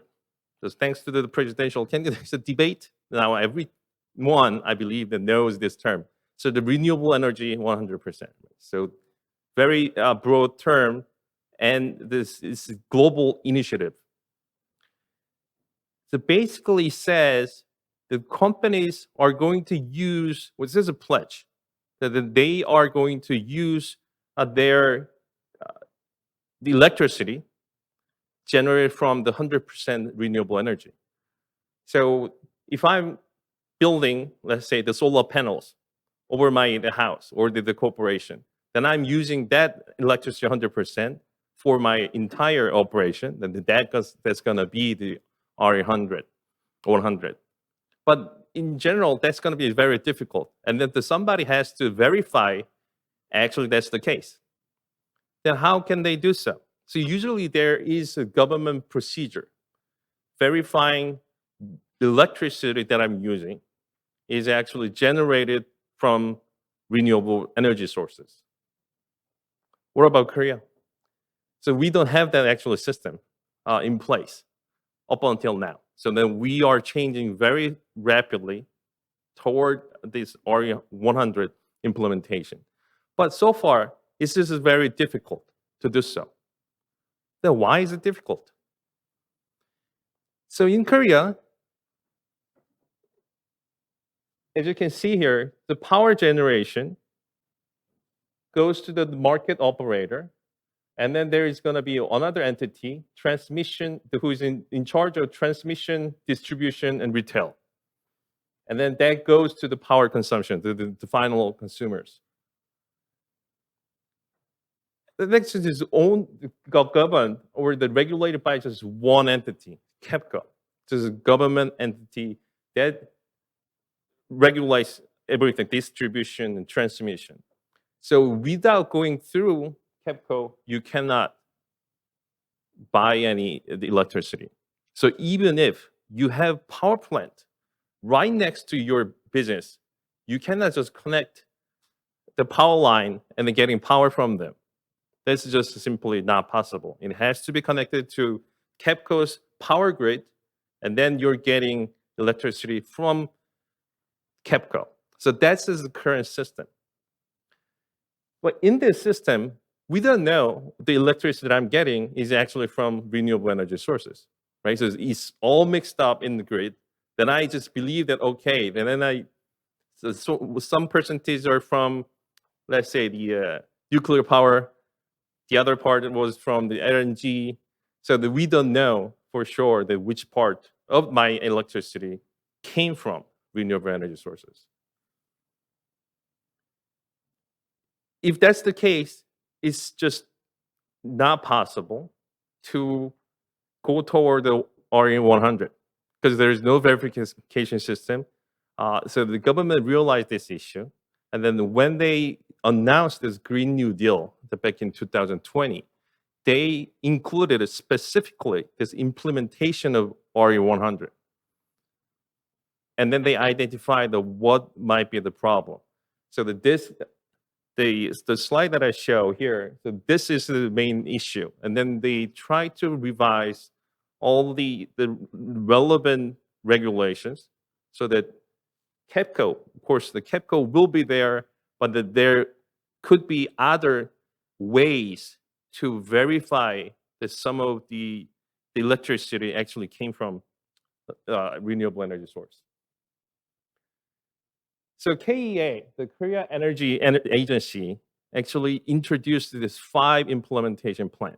So green pricing, REC purchase, indirect PPA, also now they include the direct PPA, then equity investment, and also renewable in company. So green pricing is basically you're buying regular electricity, but I'm paying green premium for the electricity that I'm generated from renewable energy sources. once again, I'm getting the same electricity, but that I'm just paying premium, and the government is going to give us certificate that some part of your electricity actually came from renewable energy sources. REC purchase, there are certain businesses or the power generator businesses are required to use renewable energy sources to generate their electricity. And then they get this REC, renewable energy certificate. And then when they're using this REC to satisfy the obligation, how much they need to produce, then there could be the excessive amount of RECs. Then you can purchase this REC to claim that you are satisfying the RE100 obligation. Indirect PPA, I will explain that later. And then equity investment, so basically you're investing the money into renewable energy power plants, the offshore wind projects or the solar panel projects, the various the stage. Or you can build your own power plant right next to it. Then you can use it. As of December last year, this is the status of these 5 implementation options. The companies basically using this green pricing the most, so 94%. So most of them is basically paying extra money for the verification. Because it's easy, just you need to pay a little bit. So for 1 kilowatt hour, it's cost more about, it's gonna be about, it's 1 cent. So you're paying 1 cent more for your 1 kilowatt hour electricity. That's a decent deal, but I mean, so that's the easiest way out of these 5 to get the verification. And then there are the large corporations, also the manufacturing corporations are utilizing this implementation method. Regarding to the PPA and then the indirect PPA. So this is the first indirect PPA signing between the KEPCO and the Hyundai. So the KEPCO is in the middle, right? So the renewable energy producers, they make another contract with KEPCO, and the KEPCO also enters into a separate contract with the electricity consumers. So this is indirect. So I don't know exactly. So as a consumer, I'm getting the electricity from KEPCO, but there is another contract behind. So that we call it as indirect PPA. But this was possible only this year. So there was the huge change throughout the last year, then now we can do it this way. Further step ahead, this is another example of direct PPA. So now the KEPCO is out of the picture. So there's a direct contract between the producer and the consumer. But still, we're using all the transmission line, distribution line that KEPCO owns. So there needs to be some money paid to KEPCO. But KEPCO hasn't still established how much that's gonna be. So it's a very good question how they enter into this contract. Maybe they agree to negotiate further when this amount is sort of the set forth. But this is a very good starting point for the implementation of RE100. So the indirect PPA, direct PPA, now we have lots of offshore wind power projects going on all around the peninsula. And then that's gonna be needed, this type of PPA for the fundings too. So for businesses, what we can do. So the RE100 is just out there, and then there are many companies, of course, among the participants of this event too, to declare this RE100. Then we need to think about what implementation plan we have out of these 5. What would be the best strategy, and then how we can achieve RE100. So I didn't mention the one aspect, which was the carbon emission permits. So trading these carbon emission permits with another jurisdiction. That might be another way to going toward this RE100. So that there are many possible ways that we can, of course, help and also guide you through this implementation toward the RE100. Okay, so that's my end of presentation. Thank you so much. Now we will welcome Mr. Kim Dongwon, Government Engagement Director at GE Korea, for the next presentation. He'll be presenting on the topic of building a world that works for tomorrow. Good morning, everyone. My name is Dongwon Kim, and I'm the Government Engagement Director for GE Korea. And I'll be talking about GE's sustainability efforts related to ESG, building a world that works for tomorrow.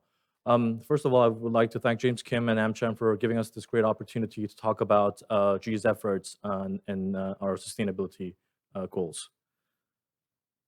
Before I go ahead and talk about today's topic, let me spend a minute introducing GE and GE Korea to all of you.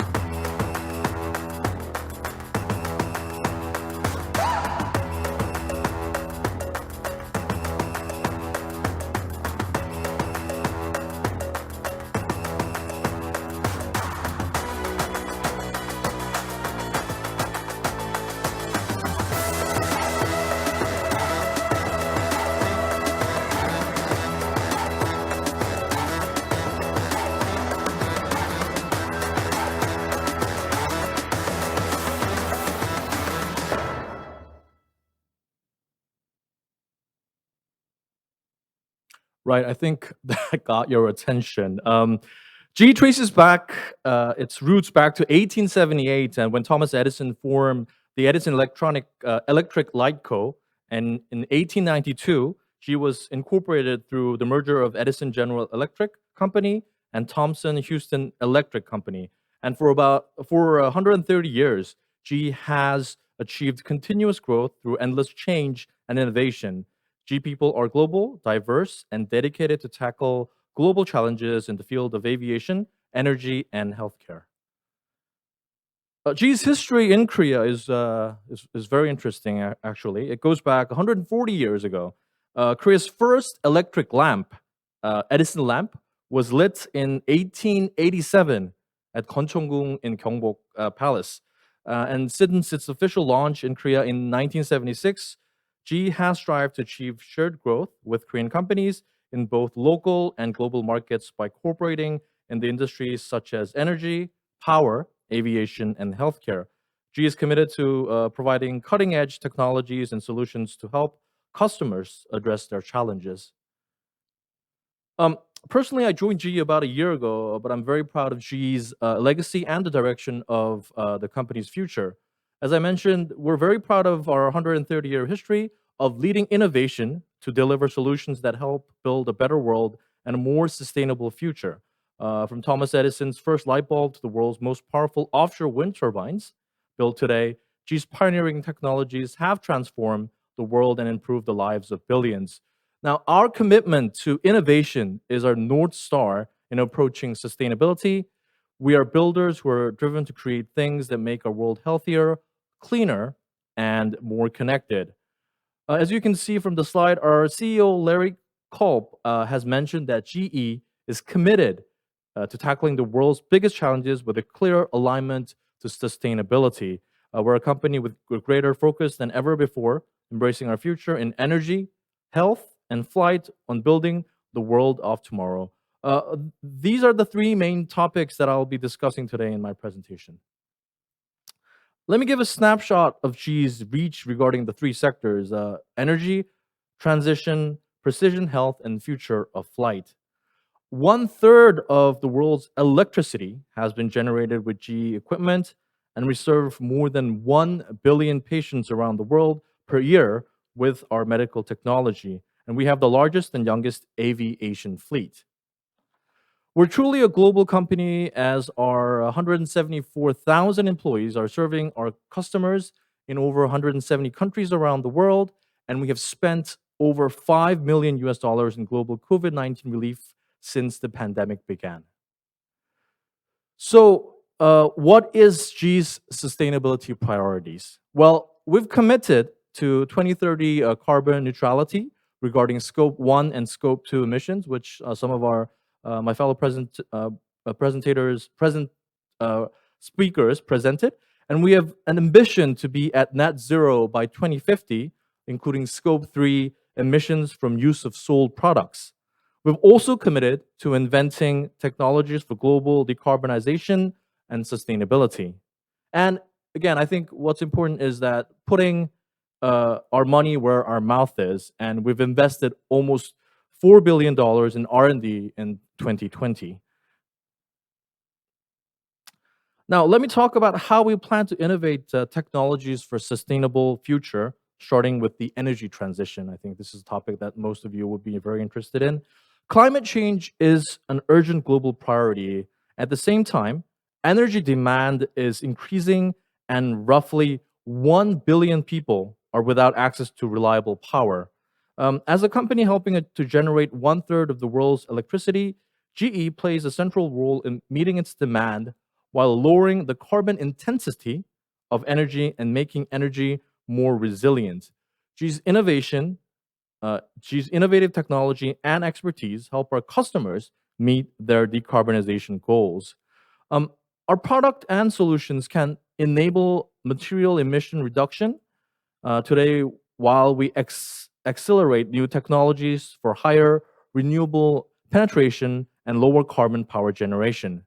Beyond our technology, GE supports policies that promote ambitious greenhouse gas reduction goals aligned with the Paris Agreement. Let me talk about advancing precision health. Creating a sustainable future for healthcare means getting earlier, better, and faster diagnosis and treatment to more people in need using fewer resources. I think this is very important.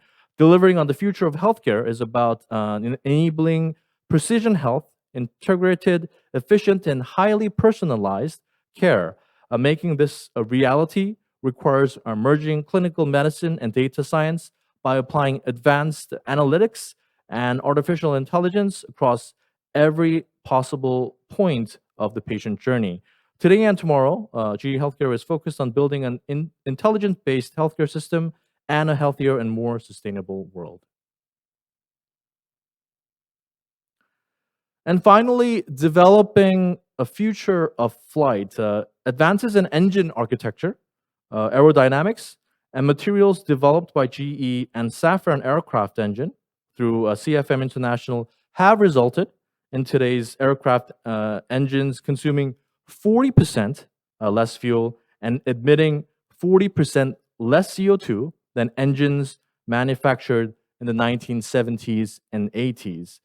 We are currently developing the next suite of engine technologies, including open fan architecture, hybrid electric and electric propulsion concepts, and advanced thermal management concepts that offer the potential to achieve at least 20% additional improvement in fuel efficiency compared to today's state-of-the-art single-aisle aircraft engines.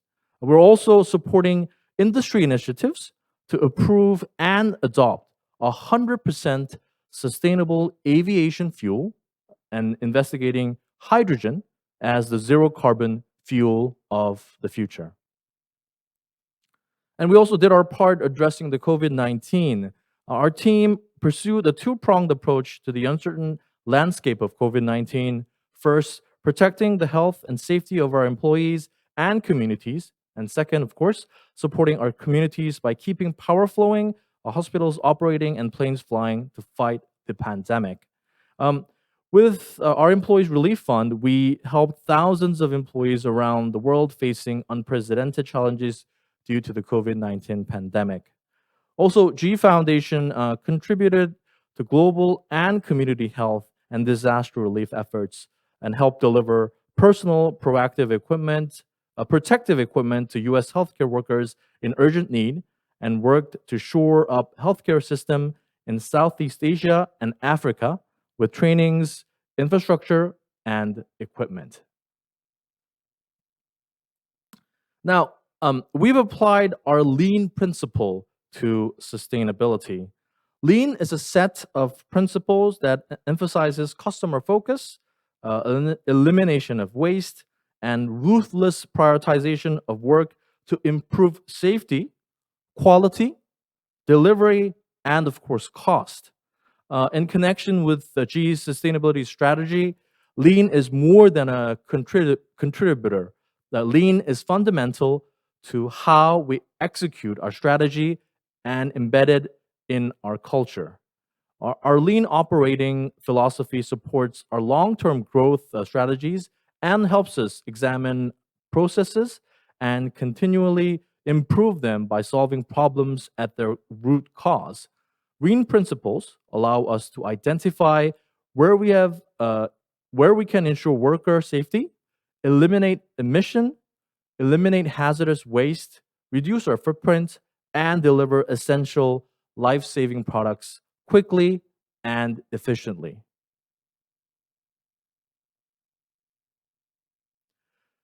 Here are some examples of what we've done so far. As I mentioned in my previous slide, GE has committed to a carbon neutrality pledges by 2030 for Scope 1 and Scope 2 emissions.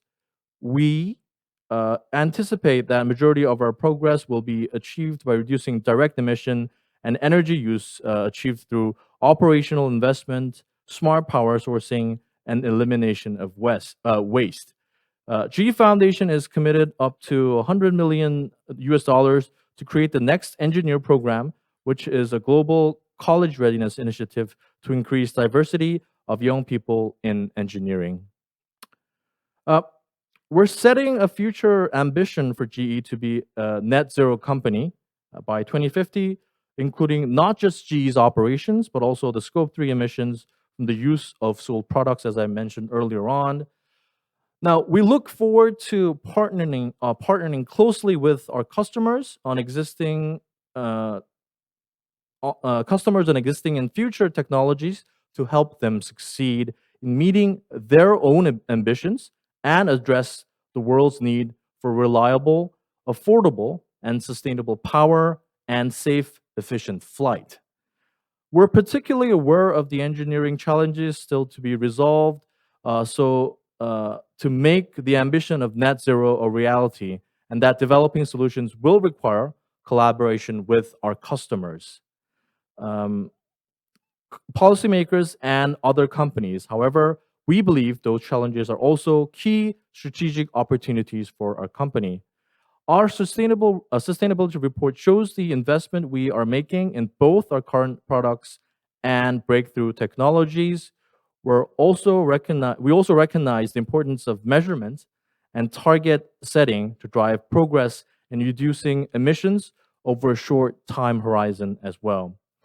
We plan to continue developing and to communicate details about more specific nearer-term GE greenhouse gas reduction matrix and targets that include Scope 3 emissions. As a company that has led innovation for more than a century, we will continue to pioneer the technologies the world needs to move towards a net zero future. GE is committed to pioneering the technologies to address the world's need for reliable, affordable, and sustainable power and safe, efficient flight. A culture of integrity is at the heart of everything we do, and everyone at GE understands and adheres. Let me end my presentation with a short clip that summarizes what I've said for the last 15 years in just 2 minutes. Today we released GE's sustainability report, and we used the theme that actions speak louder than words. GE has changed a lot over its 129-year history. The one thing that stayed the same is a higher purpose that drives our passion for sustainability. From our founder, Thomas Alva Edison, to the Haliade-X, the world's most powerful offshore wind turbines built today, Our pioneering technologies aim to positively transform the world and improve the lives of people everywhere. First, we want to reduce the emissions associated with the generation of energy, but we also want to make energy more accessible to the billion people in the world who lack reliable energy to turn on their lights, to access healthcare, to be able to go to school. When we think of breakthrough technologies in the energy sector, we think of carbon capture sequestration and decarbonizing gas turbines longer term. We also look to hydrogen as a fuel. Already today, our turbines can run on a mix of gas and hydrogen. We're looking to increase the utilization of hydrogen as well as look at green hydrogen production. We're investing in small modular nuclear reactors, the next generation of nuclear technology. We're really proud of the investments we're making to make sure we're looking around the corner at solving not only today's sustainability challenges, but helping our customers solve tomorrow's challenges as well. When we think about sustainability, it's critical and essential that everybody in the world have access to strong health care, to the same opportunities to have diagnosis and treatment for any kind of conditions. So one of the things we're very proud about as GE is the way we innovate our technology to make large machines portable, to make them accessible to people in all kinds of geographic conditions, all kinds of socioeconomic conditions, and to make sure we're reaching half of the world's population, which lacks access to reliable healthcare today. Finally, we're focused on the future of smarter and more efficient flight, knowing that we need to keep people connected, but have to do so in increasingly sustainable ways. So we've announced recently our commitment to develop open rotor technology, building on our legacy of innovating technology for jet engines to increasingly reduce emissions, while at the same time looking decades ahead at what are those breakthrough technologies we need. Moving forward, we plan to approach sustainability like we run our businesses, with an operational rigor, using lean principles to continuously improve and make sure we're eliminating waste. Lean and sustainability go hand in glove. Lean is all about continuous improvement, driving more efficiency, making sure we're using our resources better and more efficiently. We constantly want to improve our processes, not only to be part of the solution, but to make sure we're making people safer when they come to work with GE, that we're addressing human rights across our whole supply chain, that we're looking to be environmental stewards of our resources. We know today the stakes are high. In 2020, we announced we will be carbon neutral in our own operations by 2030. This is a significant commitment for a global industrial company, and we're excited to achieve it. In addition, we're announcing an ambition to be a net zero company by 2050, taking into account the emissions from our sold products. These are frequently referred to as Scope 3 emissions. With our commitment to innovation, we look forward to being a key partner with our customers in providing the tools they need to realize their own emission reduction goals. I feel really privileged to be part of GE, one of 174,000 employees in 170 countries working together, united towards one purpose. That's the thing that kind of leaves me in awe, is our global reach and the sophistication of one company united in this commitment to sustainability is something that's a source of pride for all of us.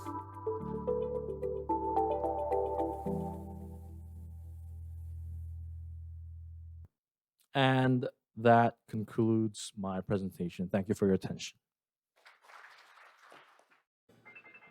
Ladies and gentlemen, we will now resume the seminar with the next segment, the panel discussion. The panel discussion will be moderated by Mr. Yong-Hee, partner at Yulchon LLC, who will be joined by 4 experts. Mr. Choi-do, Director of Market Development and Innovation at UL, Mr. Yoon Sung-young, Sustainability Manager at HP Korea, Mr. Lee Jun-yong, Foreign Attorney at Kim and Chang, and Mr. Kim Dongwon, Government Engagement Director at GE Korea. Please help me welcome all the participants to the stage. 네, 안녕하십니까.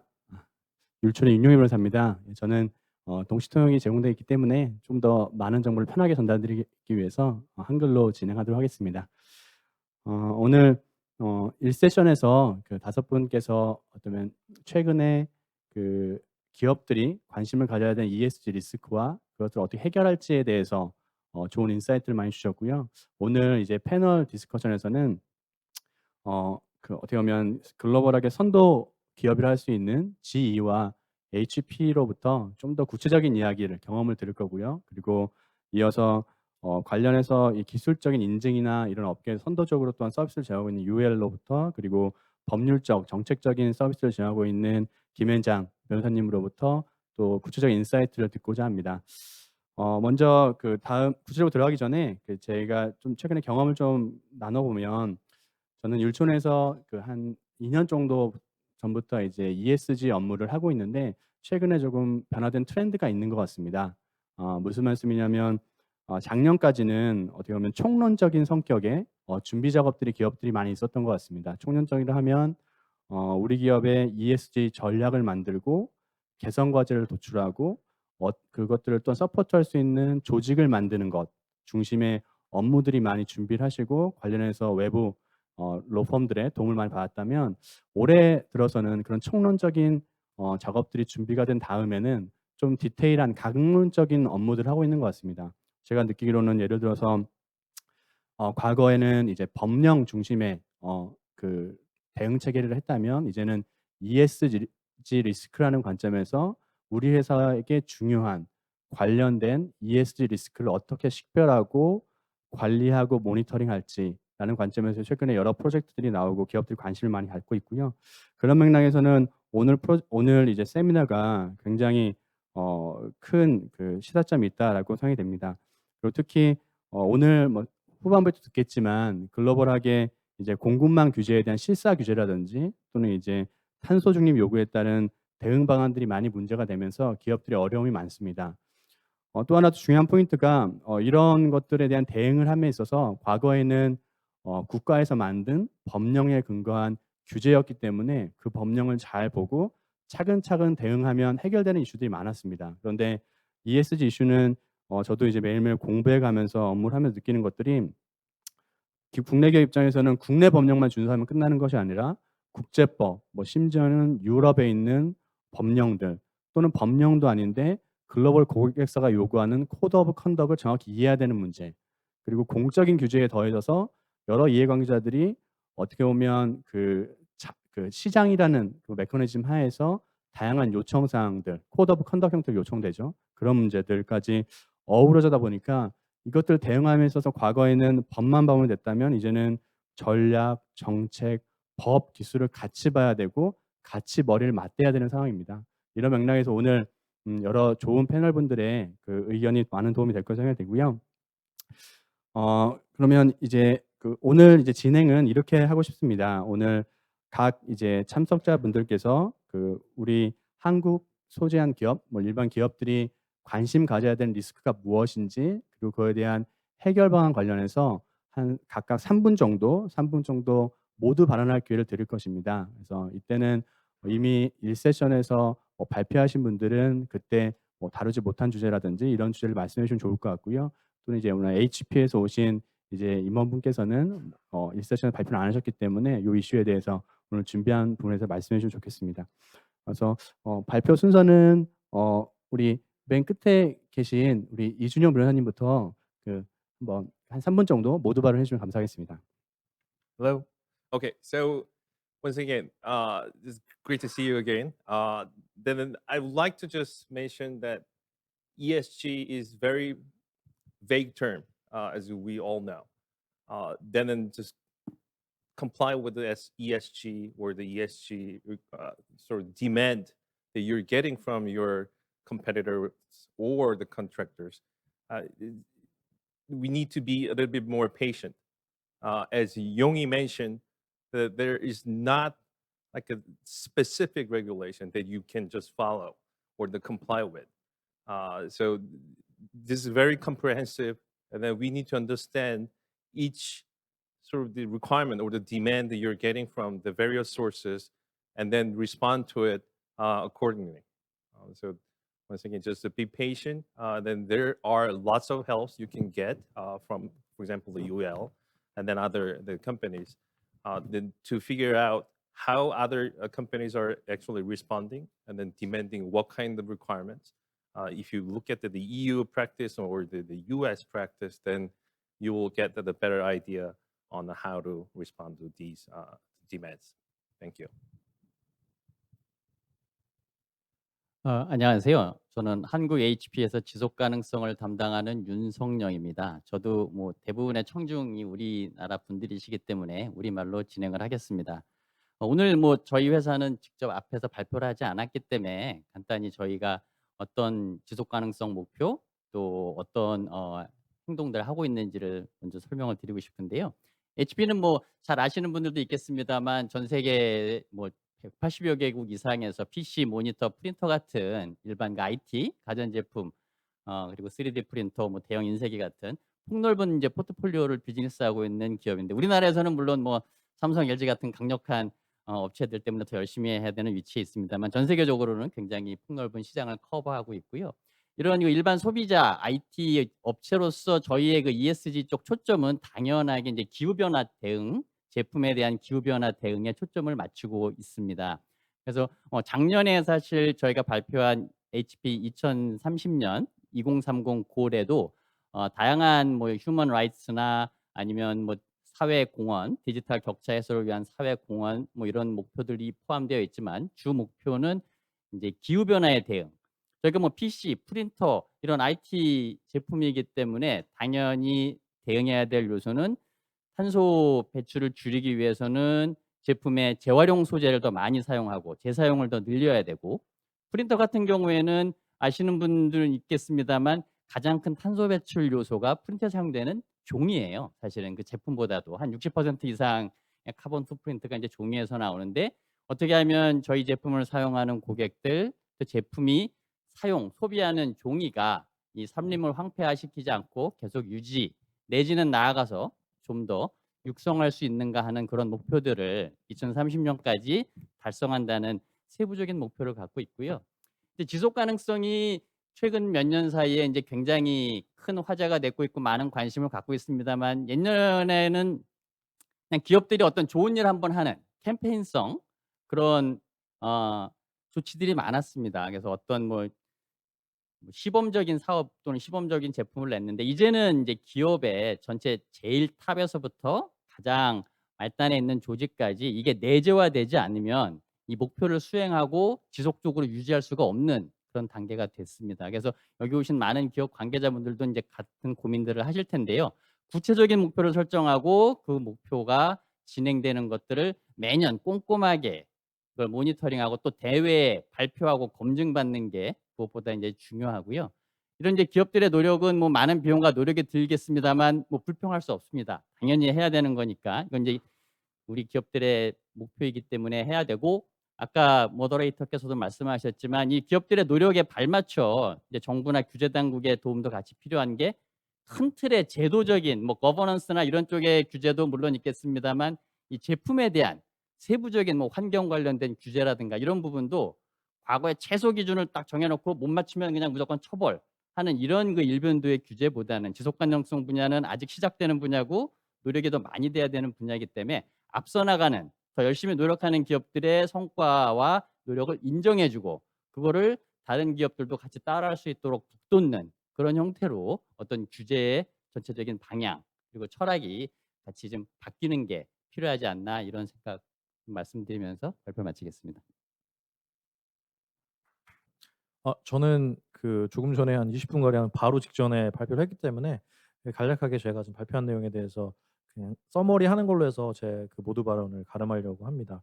그 지금 저희 이제 ESG 리스크 팩터에 대해서 그 솔루션에 대한 논의를 진행하려고 하는데 좀 이제 브로드한 개념일 수는 있는데 결국 중요한 거는 이 지속 가능한 혁신이라고 생각이 됩니다. 제가 저희 프레젠테이션 20분 동안 혁신이라는 단어를 되게 많이 사용을 했는데 이 G라는 회사가 130년 동안 이제 계속 비즈니스를 영위하면서 되게 많은 것들이 이제 변화했고 저희가 변화를 가지고 오려고 했지만 하나 저희가 변화하지 않은 게 이 혁신에 집중하는 것이었습니다. 그래서 이제 혁신에 집중을 함으로써 저희가 이제 기술의 발전으로 이어졌고 그런 것들이 이제 영상 의료나 영상 기술 개발을 통해 가지고 이제 질병을 치료하는 데 새로운 방법을 찾을 수 있도록 도왔고 그다음에 그 에디슨이 G 설립할 때는 존재하지 않았던 예를 들면 여행이라든가 항공 산업도 가능해졌습니다. 그래서 결국엔 ESG 리스크 팩터들을 해결하는 데 있어서도 이 혁신 부분이 되게 중요하다고 저희가 생각이 되고요. 지금도 혁신 되게 중요한 그 팩터로 즉 이어지고 있다고 생각이 됩니다. 그래서 저희 같은 경우에는 이제 그 기후 변화, 그다음에 에너지 전환, 탈탄소 같은 문제를 해결할 수 있도록 이제 새로운 솔루션을 지속적으로 찾아가지고 이제 그 지속 가능성 유지할 수 있도록 노력을 하고 있고요. 그 이런 지속적인 혁신을 통해서 이 ESG 관련 리스크 팩터들도 극복해 나갈 수 있다고 생각이 됩니다. 그 이제 이 저희 같은 경우에는 이 사업과 그 파트너들이 같이 일을 하는 데 있어서 이런 것들이 아까도 말씀드렸지만 이게 분리되어 있는 게 아니라 지속 가능성은 그 같은 사안, 그러니까 그게 같이 가야 되는 사안으로 보고 있고요. 그러니까 별도의 분리된 사안이 아니라 비즈니스를 영위하는 데 있어서 같이 가야 되는 지금은 함께 가야 되는 핸드 인 핸드 가야 되는 거라고 보고 있고요. 이 서스테이너빌리티 지속 가능성 원칙은 단지 그냥 이제 밑단에 있는 그 직원들뿐만 아니라 회사의 정책, 그다음에 리더십 의 적극적인 참여하고 서포트, 그다음에 이제 비즈니스 운영 메커니즘, 그리고 궁극적으로 저희가 이제 공급하는 기술 이런 것들에도 내재되어 있어야 저희가 지금 논의하고 있는 ESG 뭐 경영이라든가 골드를 이룩할 수 있지 않을까 그런 생각을 하고 있습니다. 네, 이상입니다. Hi, so I'd like to introduce myself. My name is Do. I am the Market Development and Innovation Director for Assets and Sustainability Performance Group at UL, working with my colleague Carlos Correia. And I couldn't agree more with my colleague, our fellow presenter, Mr. Kim. Innovation is going to be so key to the way that we're addressing sustainability long term. I think the other part from a market development standpoint is to be able to do any of this in a vacuum is going to be extremely difficult. So building an ecosystem of partners and other people in this market that are going to be able to support this is extremely important. And so I appreciate the opportunity to speak at this AMCHAM event and appreciate the team for putting this on. I think the lens that we address ESG, and our history goes back 120 years. So to add on to what Carlos was saying, our mission is to provide safe, sustainable, and secure living and working environments around the globe. And so that is a huge part of why we do what we do. I would say in addition to that, the way that we address ESG is fourfold in supporting our customers. So what most people know us for is on the product side, and we support companies in energy efficiency or environmental product claims and verified marketing claims around recycled content, for instance. We also support in the supply chain, so how companies are managing chemical regulations, how companies are gathering data around responsible sourcing from their suppliers. That is something that companies use our software tools quite a bit, and we'll talk more about that in a minute. Another part is just overall operations. So if you're looking at the employees who are working within your facilities or at your companies, how are we looking at, as Mr. Lee talked about, the incident management and the safety and the health of those companies? And then the last piece, which is the part that is directly involved in our business, is around the assets. So when you look at renewable energy, providing the independent reports so that banks can be able to fund those and working with developers, or when we're looking at real estate and healthy buildings and the wellness of the buildings and indoor air quality. Those are the four key areas that our business is focused on as it relates to ESG. 네, 감사합니다. 그러면 이제 본론에 들어가서 각 이제 저희가 사전에 질문들을 제가 한번 공유를 해드렸고요. 각 이제 패널들한테. 그래서 패널들께서 보시고 본인들 발표할 때 일부 커버도 하셨지만 일부 중복될 수도 있긴 하겠지만 제가 공유드렸던 질문에 기초해서 질문을 드려보겠습니다. 먼저 이준용 변호사님부터 질문 좀 드리고 싶은데요. 순서는 좀 법적인 이슈, 그다음에 어떤 기술적인 이슈, 그다음 각 기업이 어떻게 대응하고 있는지 이 순서로 한번 질문 이어가도록 하겠습니다. 오늘 이제 발표를 해주시면서 제가 느끼기로는 최근 기업들이 가장 많이 피부로 느끼고 어려움을 느끼고 있는 것은 기업 인권 실사를 중심으로 한 공급망 실사 이슈에 대한 대응 부분과 그다음에 탄소 중립에 대한 대응 부분으로 조금 나눌 수 있을 것 같은데요. 첫 번째 관련해서 한국 정부의 기업 인권 경영 정책을 언급해 주셨고 최근 많은 기업들이 관심을 보이고 있습니다. 그래서 관련해서 변호사님께서 일부 언급해 주셨지만 한국에서도 인권정책 기본법이 입법 예고되었고요. 지금 국회 논의를 하고 있고 얼마 전 유럽연합에서는 기업 지속 가능성 실사 지침안, 그러니까 Directive on Corporate Sustainability Due Diligence라는 안이 지난 2월에 나와서 아마 EU 내에서 한참 이제 논의를 해서 빠르면 뭐 1년 후에 그 지침안이 통과될 것으로 예상을 하고 있습니다. 그래서 한국 기업들하고 얘기를 하다 보면 결국은 이 유럽의 요 지침안이 한국 기업에게 상당한 영향을 미칠 것이다라고 해서 많이 좀 긴장을 하고 있는 상황인데요. 그래서 관련해서 의원님께서 관련 업무를 하고 계시기 때문에 이런 유럽연합 실사 지침안의 뭐 내용이 요지가 무엇인지, 그리고 그에 따라서 한국 기업에게 어떤 영향을 미칠 수 있는지, 한국 기업이 어떤 준비를 해야 되는지, 이런 맥락에서 일부 언급을 해주시긴 했지만 한 번 더 좀 디테일하게 한 번 더 커버해 주시면 오늘 참석해 주신 분들에게 도움이 될 것 같습니다. 좀 부탁드립니다. Okay, so let me start with just a general explanation on the EU directive that was published back in February of this year. Basically, that proposal requires this businesses of certain size to conduct due diligence on supply chains. So that basically, you need to know your subcontractors. Then previously probably, so we are just getting the products, and if the products are satisfied, then that would be it. But then now, the EU wants us to look behind or beyond the product, and then figure out whether these products are actually correctly or properly manufactured in terms of the human rights or other environmental issues that could, cover the various issues. So if this becomes the real requirement, then of course the Korean companies who produce or they supply their products to EU market could be subject to this requirement. The meaning that they were subject to due diligence conducted by their customers in EU. So we don't know exactly how much or how aggressively the EU companies are enforcing or conducting this due diligence over the Korean suppliers, but they would be required to do so. So we are trying to figure out the extent and the type of the due diligence that they could be subject to. For example, the government is actually trying to help the SMEs who produce these products or to supply these products to EU market. So that they plan to run a pilot program so that they can provide certain consulting services, and then based on the consulting, they will do the evaluation.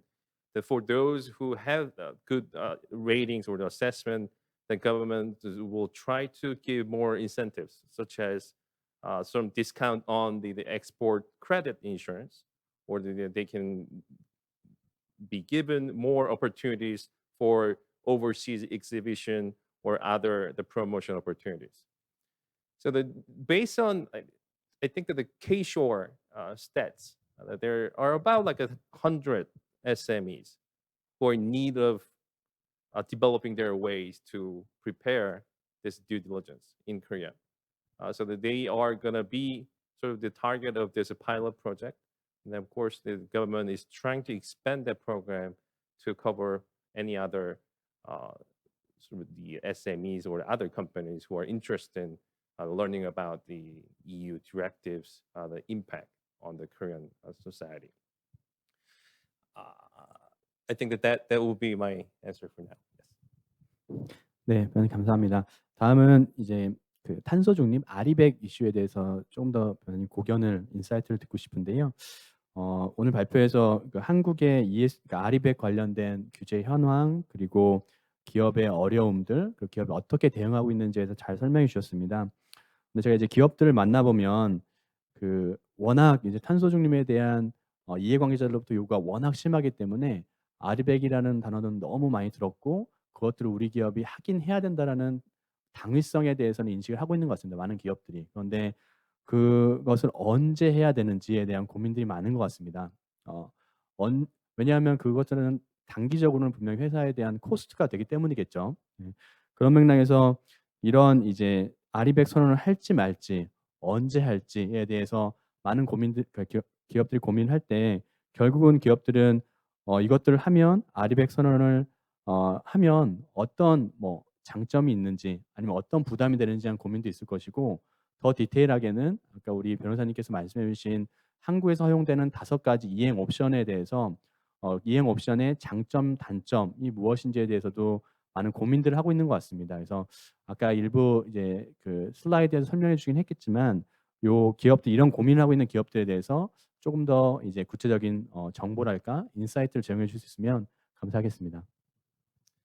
Okay, so out of those 5 implementation options, so the green pricing is the most easiest way to get the certificate of renewable energy use, right? So you're paying just, like I said, the 1 cent per the kilowatt hour, then that would be something you can do. It's very easy to do so. But that, because that's so easy and then just the little cost, I mean, it would not be eligible for the emission permit trading. So that will be out of the scope. But if you go down the list, for example, so the purchasing the REC or the investing in the renewable energy power plant, and that will be the course that it will require more resources and then expenses to start engage in those activities. But I mean, it will give you better opportunities to trade this emission permits and also get the more the credit for your businesses. Like, as I briefly mentioned during my talk, there is emission permit trading portion. So when you're building your plant overseas, this is something that you need to think about too. So previously, the carbon market was very active in EU, and then probably not many people know, but the Korean carbon market is the 2nd largest carbon market around the world. And then our carbon price was very high compared to the EU market, which is the number 1 carbon market. So there was an influx of huge interest in the carbon market in Korea. And then that was a little bit stabilized for the moment. But I mean, we expect to grow a little bit further because there are many interests just brewing in Korea. So that's something out of these 5. And also you can think about this carbon trading mechanism when you're sort of identifying what might be the best way for your company to implement RE100 method. Okay. 네, 자세한 설명 감사합니다. 시간을 좀 배분해야 되기 때문에 이제 미스터 도코이 그 분께 질문을 드리고 싶은데요. 아마 저희 한 2-3가지 질문을 공유 드렸기 때문에 사전에 잘 준비해 주실 거라 생각이 되고 감사드리고 싶은 건 이 이벤트를 위해서 미국에서 이렇게 그 출장까지 오셔 가지고 귀한 인사이트를 나누시는 이 정성에 정말 감사하다는 말씀 먼저 드리고요. 첫 번째 이제 질문은 사실은 그 데이터 기반 경영에서 이야기를 좀 이어가고 싶습니다. 최근 ESG 경영을 잘하기 위해서는 결국은 데이터 기반 경영을 잘해야 된다는 이야기를 많이 합니다. 그게 무슨 이야기냐면 이제는 과거에는 재무적인 요소만 많이 기업들이 봤다면 이제는 중요한 비재무 요소를 객관적 데이터를 기반으로 생성하고 검증하고 평가하고 외부 이해관계자들이 요구하면 그것을 잘 설명하는 기업, 그런 걸 잘하는 기업이 결국 ESG 평가도 잘 받고 공시에서도 잘할 수 있다라는 이런 이야기인데요. 결국 이를 위해서 최근 기업들은 이제 객관적 데이터를 생성하는 것도 열심히 하자라는 것도 하나 있고, 이에 더해서 이 데이터가 객관적인지를 제3자로부터 검증하고 인증받아야 된다라는 그 수요들이 있습니다. 이 수요는 기업 스스로의 어떤 필요에 따른 것도 있고 고객사로부터의 어떤 고객사를 비롯한 이해관계자들의 요구에 의해서 이런 이제 새로운 움직임들, 니즈들이 생긴 거죠. 관련해서 제가 이제 듣기로는 UL에서는 이런 관련된 서비스도 제공하는 것으로 제가 파악을 했습니다. 관련해서 최근에 뭐 또 한번 랩업하자면 기업들이 사실 ESG가 이렇게 인기가 끌기 전에는 관련된 뭐 이슈가 있으면 그때마다 뭐 평가나 공시 등을 앞두고 매뉴얼, 그러니까 사람이 관련 정보를 산출하고 취합하고 매년 데이터를 업데이트하는 업무를 했습니다. 그러니까 당연히 그런 과정에서 아웃데이트 되는 이슈도 있었겠죠. 근데 그런 과정에서 최근에 기업들은 이걸 IT 기반 기술로 실시간으로 정보 데이터를 만들고 업데이트하고 모니터링 한다면 훨씬 좋지 않을까라는 수요가 있고 그런 수요에 대해서 아마 UL과 같은 이제 선도적인 기업한테 요청도 하고 서비스를 받고 있을 것 같은데요. 이런 맥락에서 그 UL이 제공하고 있는 이런 서비스의 구체적인 내용 그리고 이것이 과거에 전통적으로 사람이 하던 이런 방법론과 비교했을 때 어떤 어디셔널 밸류가 있는지에 대해서 조금 자세히 말씀해 주시면 감사하겠습니다. Yes, thank you for that. So, what you're speaking about, our platform is called the UL360 platform. It's been in the market for about 20 years now. And we've worked with a number of companies to hone and evolve that offering. But essentially, what it is a work tool that allows you to collect information at scale across your entire footprint and your facilities. And so, the more sophisticated companies that leverage us, they use that across their entire footprint again. And as the data comes in, then they are pushing that to each one of their individual facilities. And then there are workflows and data flows that allow you to be able to collect that information. As we become more and more sophisticated with that, there's a number of different areas where they're collecting information. So that can include carbon, as everybody's well aware, but then also water, looking at waste, looking at the human health impact of your employees, looking at diversity, equity, inclusion. And all of that information is then collected and collated. And what we do is we provide a channel to be able to report that to a number of mandatory and regulatory, but also voluntary sustainability frameworks. So one of our colleagues spoke today about CDP, Carbon Disclosure Project. We are actually the back-end system for Carbon Disclosure Project. So anybody who's reporting to them is actually leveraging the UL360 software. I think it's important to note that as that data collection is huge, the business context for everybody in this room is that, for instance, $20 billion was spent by the Fortune 500 companies on sustainability efforts last year. That's a huge amount. And it's been quoted at one point in time that 80% of those budgets is spent on reporting efforts, like the manpower to be able to, man or woman power, to be able to report. And then now you see a myriad of new reporting requirements that are coming out. So being able to take that information and push it to a number of different sustainability frameworks is very difficult. And so what we try to do is streamline that and make it easier for companies to engage in that practice. And by doing so, then they can actually spend more of that budget actually aimed at improving their sustainability efforts and putting that money and investing it into their business.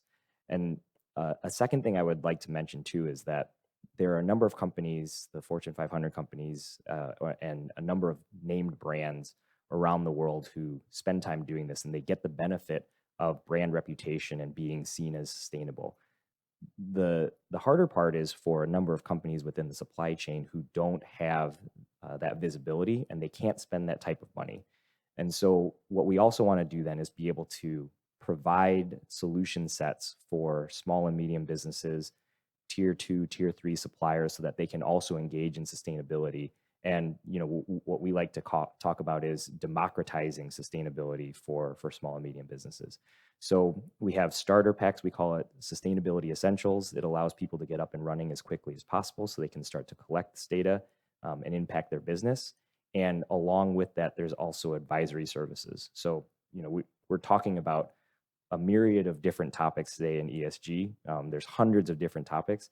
And so having deep subject matter expertise in the various areas of, again, zero waste to landfill, chemical frameworks, responsible sourcing, those are all areas that if we can support our customers better in understanding how to do it, then they can actually start focusing on the impact and the performance of that.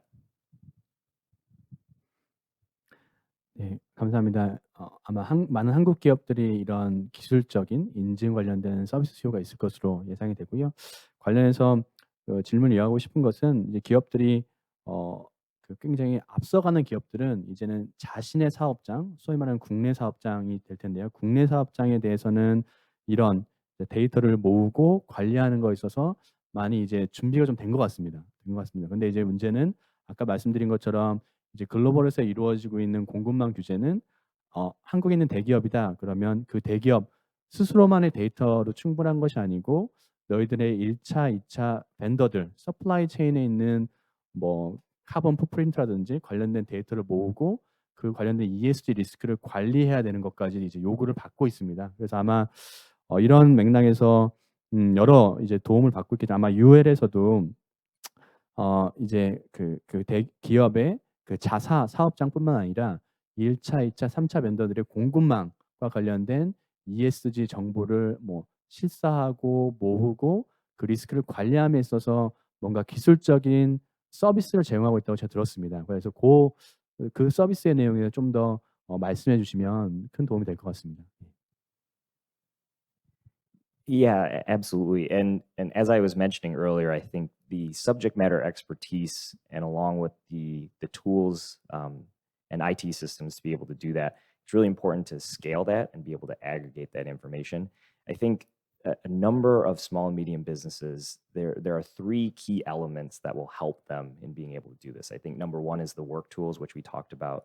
Number two is the subject matter expertise. But I think three is the incentivization of actually supporting suppliers in doing this. And so there are a number of ways that downstream OEMs and brands can support their suppliers in engaging in these practices and being able to give them preferred supplier programs or being able to source them more business. That is a huge driver for them. I think when you look at the subject matter expertise and the tools, just to give you a reference, in the automotive industry, there's about 580 million tons of emissions in that supply chain. And when you look at the consumer technology space, there's about 780 million. And then when you look at industrial, there's about 1.3 billion tons. So that's the equivalent of 2 Koreas emissions in a year. And so scope 3 is going to be one of the biggest challenges that we have in the marketplace. And the data will be very difficult to come by, but then getting true data is going to be extremely difficult too. And so one of the other things that we also support is on greenhouse gas verification of the information. So not only streamlining the collection of that data, but then validating the accuracy of that data so that people can actually make meaningful decisions off of it and be able to address the reductions. 네, 감사합니다. 다음으로 우리 이제 리세션에서 발표를 안 하셨기 때문에 좀 더 이제 하고 싶으신 말씀이 많으실 것 같은데요. 우리 그 HP 코리아의 윤성영 이제 부장님께 이런 이제 외부 컨설팅 서비스까지 많이 받고 지금 굉장히 선도적으로 잘하고 있는 기업이기 때문에 현재 어떻게 잘하고 계신지 그 어려움에 또는 뭐 어려움은 무엇인지 좀 말씀을 듣고 싶은데요. 첫 번째 그냥 좀 브로드한 질문일 수 있는데 HP가 아까 일부 말씀해 주셨지만 사업을 함에 있어서 실제로 강한 압박을 느끼고 있다고 말씀해 주셨습니다. 관련해서 좀 더 디테일하게 실제로 뭐 이해관계자로부터 받는 압박 관련해서 어떤 ESG 이슈 리스크가 특히 이제 HP에게는 중요하고 관련성이 높은지에 대해서 좀 더 말씀해 주시면 좋을 것 같고 특히 그 중에서 아까 일부 언급해 주셨지만 아마 회사에서 우선순위가 있을 것 같습니다. 제 생각에는 아마 탄소 중립, 기후 변화에 대한 대응이 가장 높을 것 같긴 한데요. 그래서 그런 우선순위 어떻게 선택과 집중, 우선순위를 두고 대응하고 있는지에 대해서 굉장히 브로드한 질문이지만 좀 인사이트를 나눠주시면 감사하겠습니다. 네, 우선 뭐 가장 강한 압박은 저희가 골을 너무 세게 잡은 거 아닌가 하는 게 일단 가장 큰 압박이고요. 2030년까지 뭐 2019년 대비 그 카본 풋프린트 탄소 배출을 50% 줄이고 2040년까지 전체 밸류 체인에서 완전히 넷제로를 달성한다는 목표가 이제 결코 다 아시겠지만 쉽지 않고 근데 세부적인 항목에 있어서는 뭐 서두에 말씀드린 것처럼 이제 기후 변화 대응, 소비자 제품이다 보니까 제품의 제조 또 그리고 사용 후 폐기가 이 탄소 배출에 차지하는 포션이 가장 크거든요. 그래서 저희가 2030년까지 뭐 PC, 프린터, 모니터 같은 이런 전체 전자 제품 또 그리고 포장재에 사용되는 그 원자재를 75%는 순환자원, 다시 말하면 재활용 원자재 또는 재생 가능 원자재. 뭐 플라스틱은 당연히 재생 가능 원자재가 아니죠. 그거에 비해서 이제 종이 같은 경우는 좀 더 재생 가능한 그런 원자재로 분류될 수 있겠고, 또는 아예 재활용 정도가 아니라 재사용. 특정 부품 또 특정 제품 자체가 그냥 일부 아주 사소한 결함이나 사소한 문제 때문에 아예 그냥 폐기 처리되는 이런 것들을 예방해서 그걸 다시 재사용할 수 있는 이런 것들을 모두 포괄해서 75%를 2030년까지 뭐 이제 한 7년, 8년 남았는데요. 굉장히 이제 힘찬 계획이라 큰 도전이고, 뭐 아까 프린터에 대한 말씀도 드렸습니다만 종이 낭비를 또 저희가 상쇄하기 위해서 직접적인 투자, 그리고 또 협력 NGO나 협력 단체들과의 그런 협업, 이런 것들이 이제 중요한 당면 과제고, 그 과정에서 이제 압박이라고 하면 당연히 저희 가장 큰 압박은 뭐 이런 규제 이런 것보다 이제 고객입니다. 그래서 이미 전 세계 주요 글로벌 대기업들이 뭐 PC 10,000대를 구매하신다는 RFP가 나오면 그 안에 지속 가능성에 대한 요구 사항이 들어 있어요. 공급망 책임, 인권, 뭐 제품에 대한 이런 기후 변화, 뭐 재활용, 뭐 원자재 사용, 이런 구체적인 내용까지 요즘에 점점 더 많이 늘어나고 있는 추세입니다. 그래서 실제로 저희가 직접적으로 모니터링을 하고 있는데 2021년에 전 세계 기업 고객들 중에서 이런 지속 가능성 요구 사항이 있어서 거기에 저희가 적극적으로 대응을 해서 딴 딜이 한 우리 돈으로 한 4조 원 정도 되는 굉장히 큰 폭으로 매년 성장을 하고 있습니다. 그래서 이 압박이 어떤 규제나 그냥 이게 옆에 있는 다른 경쟁 업체보다도 직접적으로 이제 고객들이 더 빨리 요구하고 계시고, 그거를 기업들이 빨리 맞춰 나가야 되는 게 가장 큰 압박 요인이다. 그렇게 말씀드리겠습니다. 굉장히 좋은 말씀 감사합니다. 다음 질문 더 어려운 질문인데요. 더 어려운 질문인데, 사실 우리 부장님께 말씀하신 것처럼 HP가 굉장히 디맨딩한 목표를 세운 것들은 그냥 칭찬할 일이고 굉장히 열심히 해주셔서 감사한 일일 텐데, 제가 또 한 번 놀란 것은 2040년까지 전체 공급망까지 그걸 확대하겠다라는 그 선언을 보면서 와, 정말 이건 대단하다, 어려운 일인데라는 생각이 들었습니다. 관련해서 제가 뭐 짧은 이제 경험과 지식으로는 서두에도 말씀드렸지만 HP가 관리하는 사업장을 관리하는 건 사실은 그것도 어렵지만 상대적으로 할 수 있을 것 같습니다. 그런데 문제는 1차, 2차, 3차 벤더들, 원료, 부품을 납품하는 그 공급망까지 관리하는 것은 정말 또 다른 문제일 것 같습니다. 그 협력사들이 한국에 있다 그러면 좀 나을 수 있겠지만 뭐 심지어 동남아라든지 외국에 있다고 한다면 그 관리에 대한 어려움과 리스크는 더 커지겠죠. 그래서 그런 맥락에서 한국에서 많은 기업들은 이런 협력사들, 파트너들을 관리하기 위해서 뭐 코드 오브 컨덕을 만들고 그에 따라서 따라야 되는 가이드라인도 만들고, 또는 매년 그 회사들을 실사하기 위한 체크리스트 같은 것도 만들어서 보내주고 ESG에 대해서 잘하고 있는지 협력사를 평가하는 제도들을 이제 최근에 한국에 있는 기업들 많이 도입을 하고 있습니다. 예. 그래서 그런 맥락에서 우리 HP가 선도적인 기업이기 때문에 이런 자사 사업장뿐만 아니라 이런 공급망에 대해서까지 이런 ESG 이슈를 확산하기 위해서, 성공하기 위해서 어떤 제도, 뭐 체계, 메커니즘을 갖고 있는지에 대해서 좀 인사이트를 나눠주시면 감사하겠습니다. 네, 잘 말씀해 주셨다시피 이제 HP가 뭐 전 세계 이제 주요 시장에 다 들어가 있고 제품 종류도 많다 보니까 공급망, 뭐 제조, 뭐 운송하니 공급망이 이 IT 업계, 가전제품 업계 중에서도 하여간 복잡하기로 좀 악명이 높습니다. 공장도 많고 협력사도 많고 하여간 뭐 주로 뭐 중국이나 아시아 쪽, 뭐 라틴 아메리카, 뭐 동유럽 쪽 이런 쪽에 이제 공장들이 많지만 이 공장들 또 저희 협력 업체들과 같이 노력을 하고 그 성과를 같이 투명하게 점검하고 공표하지 않으면 이거 달성할 수가 없는 목표거든요.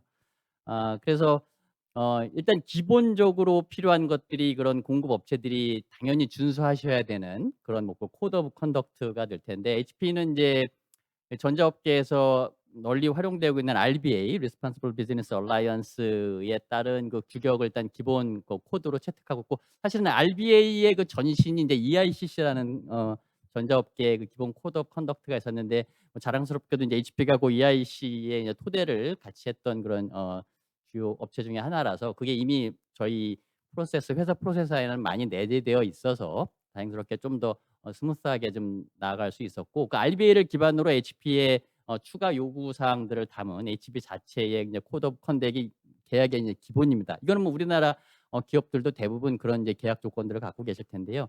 단순히 그냥 계약서에 뭐 HP 코드 오브 컨덕트를 반드시 준수한다 체크리스트 이거 하나로 이제 끝내서는 사실은 달성할 수가 없습니다. 그래서 적극적으로 검증하고 검증에는 공급업체들이 셀프 어세스먼트 형태로 계속적으로 그 HP 코드 오브 컨덕트 각 조항들의 준수 여부를 자체 확인하시고 당연히 이제 실사가 들어가야 되고요. 그래서 현장 실사 또 서류 실사들을 통해서 제대로 잘 하고 계시는지를 실사를 해야 되고 또 한 가지 중요한 거는 뭐 동남아 중국에 있는 협력업체분들이 우리 이제 글로벌 기업들이 본사 수준에서 갖고 있는 인식보다 아직까지는 인프라라든가 지식 수준이라든가 안 돼 있는 경우들이 많습니다. 그래서 이게 뭐 오디트를 해가지고 이거 실패하셨네 탈락 거래 중지 이렇게 가서는 사실은 이게 지속 가능하지가 않거든요. 그래서 그런 오디트나 자기 평가가 어떤 뭐 계약의 조건이라든가 아니면 뭐 단속 또는 뭐 처벌의 기준이 아니라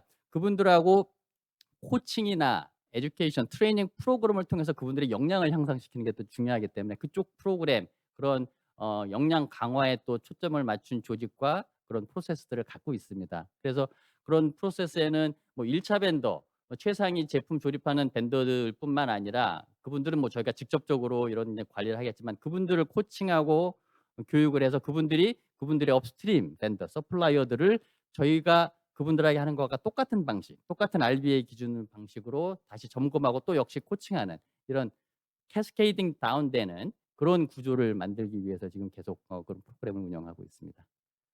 네, 감사합니다. 들으면 들을수록 정말 잘하고 계시고 대단하시다는 생각이 들고요. 저도 관련해서 이제 그 컨설팅 프로젝트를 진행하고 있는데 항상 벤치마크 대상 회사를 정하고 공부하는 게 중요한데 HP를 아마 저희가 대상으로 해서 공부를 좀 많이 해야 되지 않을까 싶다는 생각이 들었습니다. 다음으로 우리 이제 그 GE 코리아의 김동원 이사님께서 그 말씀해 주시면 좋을 것 같습니다. 아마 김동원 이사님께서 발표할 때 많이 다루셨기 때문에 일부 중복된 질문일 수 있는데요. 하지만 너무 좀 중요한 질문이어서 한두 가지만 더 여쭤보도록 하겠습니다. 그 GE가 뭐 현재 당면에 있는 ESG 이슈 또는 리스크에 대해서 그리고 그걸 어떻게 대응하고 있는지 설명해 주셨습니다. 그리고 그것을 잘 이해를 했고 다만 아까 HP에 대해 들었던 질문과 유사한 질문일 수 있을 텐데요. 사실은 GE가 관리해야 되는 리스크가 많을 것 같습니다. 그거를 뭐 ESG 리스크라고 명해도 간에 탄소 중립도 있을 수 있고 뭐 공급망 관리, 뭐 자원 순환 다양한 것들이 있을 수 있는데 그 중에 이제 오늘 말씀해 주신 그 탄소 중립과 관련해서 이제 주로 이제 말씀을 해주셨는데 탄소 중립을 비롯해서 ESG 이슈 리스크에 대해서 다른 뭐 다양한 이슈 리스크에 비해서 우선순위를 두고 대응을 하고 있다는 말씀도 잘 들었고요. 그런 맥락에서 좀 더 구체적으로 어떤 뭐 측면에서 우선순위를 두고 진행을 하고 있는지 회사 내에 뭐 정책의 우선순위일 수도 있고요. 뭐 기술 R&D의 우선순위도 있을 것 같은데 그런 면에서 좀 더 추가적인 정보를 주시면 저희가 배우는 데 있어서 도움이 될 것 같습니다. 질문 감사합니다. 그 앞에도 여러 번 이제 말씀했지만 저희 이제 운영 방식의 이제 핵심 중에 하나가 이제 지속 가능성과 그 리인입니다. 이 둘은 서로 되게 밀접한 관계를 가지고 있다고 볼 수 있는데요. 이제 리인이라는 개념은 리인은 이제 지속적으로 개선을 통해 가지고 효율을 높이고 이 자원, 리소스를 더 나은 방향으로 효율적으로 사용하는 것을 이제 리인이라고 볼 수 있습니다. 이제 이거는 궁극적으로 저희가 성과를 내고 우리가 목표를 실현하는데 이 그 올바른 방향으로 나아갈 수 있도록 도와주는 개념이라고 보시면 되고요. 이건 이제 지속 가능성과 접근하는 방식이 매우 흡사합니다. 그래서 저희는 이제 비즈니스를 할 때 엄격하게 그 사업을 운영하는 것과 동일하게 이 모든 의사 결정에서 이 아까 앞에서 말씀드렸듯이 지속 가능성 원칙을 그 염두에 두고 있습니다. 그래서 기술과 프로세스 지속적으로 개선하고자 계속 노력을 하고 있고요. 예를 들자면 이제 이 저희 솔루션 일부에 뿐만 아니라 앞에 뭐 HP도 비슷한 말씀하셨지만 저희 이제 직원과 같이 일하는 모든 사람들의 이제 안전 증진, 그다음에 전체 공급망에서의 이 윤리와 인권 보호 이런 부분들을 중요하게 이제 다루고 있고 그다음에 낭비 없이 자원을 더 잘 활용할 수 있도록 하는 것이 저희의 이제 프라이어티 중에 하나라고 보시면 될 것 같습니다. 또 하나 저희가 중요하게 보고 있는 부분은요. 이제 온실가스 및 기후 변화에 대한 이 약속을 포함하는 이 환경 책임주의 이 부분을 저희가 강조를 하고 있습니다. 그래서 이 저희가 사용하고 있는 모든 자원들이 잘 관리가 되고 있는지 확인을 하고 또 이 유엔에서 발표한 이 지속 가능 발전 목표 그 Sustainability Development Goals와 밀접하게 일치하기 위해서 이제 저희 지속 가능성 원칙을 지속적으로 지키고자 노력을 하고 있습니다. 이 저희가 하는 모든 이 서스테이너빌리티에 대한 그 부분의 중심에는 제일 중요한 부분은 저희 이제 integrity 한국말로는 저희가 청년 문화라고 이렇게 이름을 지었는데요. 이게 이 기본으로 존재를 하고 있고 이 저희 직원 모두는 이러한 이제 원칙을 이제 이해하고 준수를 하고 있습니다. 이게 되게 중요하다고 생각이 되고 앞에도 말씀드렸지만 이게 캐스케이드 다운해야 되는 것도 중요하지만 기본적으로 모든 직원들이 이 부분을 이해하고 있어야 이게 진정한 회사의 방향성을 잡아갈 수 있다고 생각을 하고 있고요. 그리고 이 모든 의사결정에 ESG라고 하는 저희가 계속 얘기하고 있는 환경, 사회 거버넌스 문제를 이제 투명하게 알리고 그런 것들을 전 직원이 다 소통을 하고 있습니다. 그래서 저희 같은 경우에는 이런 다양한 관점, 참여 및 영향력을 이용을 해갖고 이런 것들을 통해 갖고 이익을 얻을 수가 있고 이 다양성과 포용성 문화가 제일 중요하다는 거를 염두에 두고 지속적인 비즈니스 활동을 하고 있습니다. 네, 감사합니다. 그러면 저희가 사실 준비된 질문들 더 있었는데 지금 좀 시간 관계상 좀 생략을 하고 이제 혹시 청중께서 우리 훌륭하신 패널들 분들에게 질문 있으시면 한두 명 정도에게 질문 드릴 수 있는 시간이 허락될 것 같습니다. 그래서 혹시 질문 있으시면 손 드시면 저희가 마이크를 갖다 드릴 테니까요. 예. 너무 부담 갖지 마시고 왜냐하면 이런 분들을 직접 얼굴 보고 질문할 수 있는 기회가 많이 없으니까요.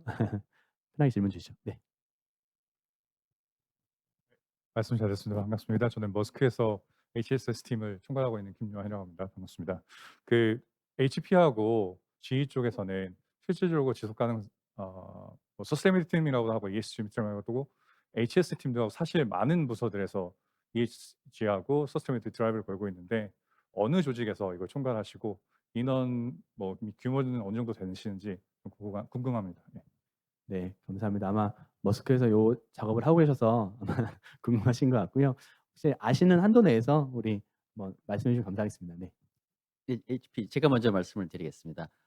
뭐 ESG 분야가 사실은 이제 기업의 전 분야에 걸쳐서 퍼져 있는 영역이기 때문에 뭐 이제 딱히 몇 명이라고 이제 국한해서 설명드리기는 뭐 좀 모호한 면이 있겠습니다만 일단 저희 회사 차원에서 이제 지속 가능성, 뭐 기후 변화라든가 뭐 인권 그리고 공급망 관리 이런 거를 이제 전담하는 조직은 저희 별도의 전체 CEO 밑에 서플라이 체인을 총괄하는 그 조직 밑에 별도의 서스테이너빌리티 조직이 있고요. 전 세계적으로 한 250명 정도의 인원이 전담을 하고 있습니다. 이 서스테이너빌리티만 각 사업부나 뭐 직접 공장이나 그 공급망 직접 프로젝트를 담당하는 그런 현업 담당자를 제외하고 지속 가능성만 갖고 월급을 받는 사람이 이제 한 그 정도 되고요. 그분들이 뭐 각 주제, 목표 그리고 성과 지표들을 이제 관리하고 각 사업부나 각 조직들이 잘 이행하고 있는지를 같이 커뮤니케이션하는 그런 조직을 갖고 있습니다. 네. 저희도 비슷한데요. 저희도 아까 마지막에 보여드렸던 영상에 나오셨던 분이 저희 이제 Chief Sustainability Officer라고 CSO가 담당을 하고 있고요. 이제 회장님께 바로 보고 드리는 담당을 하고 있고 전체 규모는 제가 아직 확실히 잘 모르겠는데 그 부분은 따로 연락처 알려주시면 제가 내부적으로 좀 확인을 해서 스트럭처랑 규모 부분은 공유 드릴 수 있도록 하겠습니다. 네, 정보는 감사드리고요. 저희가 준비한 내용도 사실 더 많은데 제가 시간이 좀 다 돼서 마무리를 해야 될 것 같습니다. 마무리해야 될 것 같고 좀 마무리 반응을 하자면 저도 사실은 로펌에서 한 13년째 이제 레귤레이션 어토니로 열심히 일하고 있는데 한 1년 반 정도부터 ESG에 대한 자문 수요 아니면 교육해 달라는 수요가 정말 폭발적으로 늘어나고 있습니다. 그래서 제 업무 비중도 사실은 공정거래, 환경, 에너지에서 ESG를 많이 넘어갔는데요. 이런 흐름들이 많은 질문들이 그냥 유행처럼 왔다가 유행처럼 사라질 거 아니냐라는 의심도 있었는데 제가 지난 1년, 2년 정도 본 바에 의하면 이게 정말 사라질 것은 아닌 것 같습니다. 왜냐하면 이게 어떤 하나의 정부가 드라이브를 걸어서 진행되는 것이 아니고 아까 보신 것처럼 수많은 이해관계자들의 요구와 요청 그리고 각각의 이해관계에 부합하는 요청과 요구에 따라서 이게 드라이브가 걸리고 있기 때문에 오늘 그런 맥락에서 오늘 이제 나눠드린 뭐 경험과 인사이트가 각 기업들이 자사의 ESG 역량을 고도화하는데 작은 도움이 되었으면 하는 바람입니다. 예, 이상 마치겠습니다. 감사합니다.